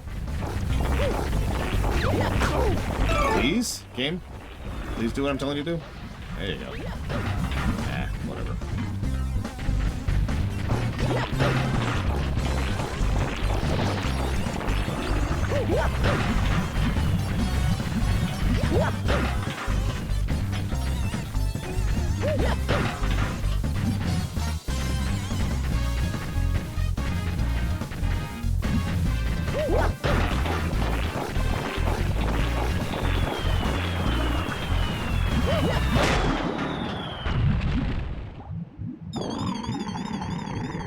I would take Cat's Paw over Sub Rosa. I agree with that.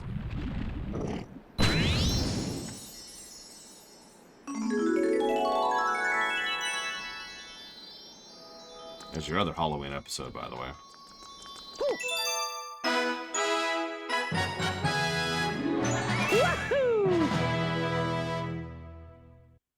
I guess Genesis is kind of a Halloween episode.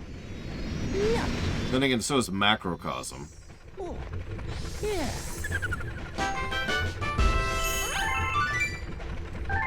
You know, the macroviruses, Voyager.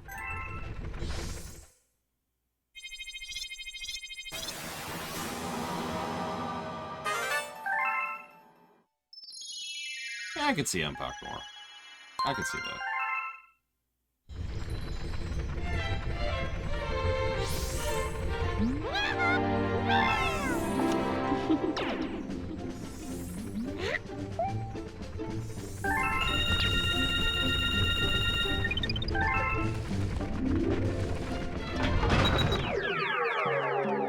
Good night, Paranoid Android. Have a good evening.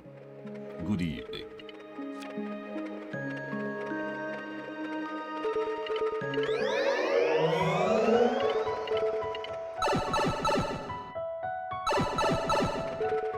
There are moments I didn't like in Empok Nora, but I did actually like Empok Nora overall.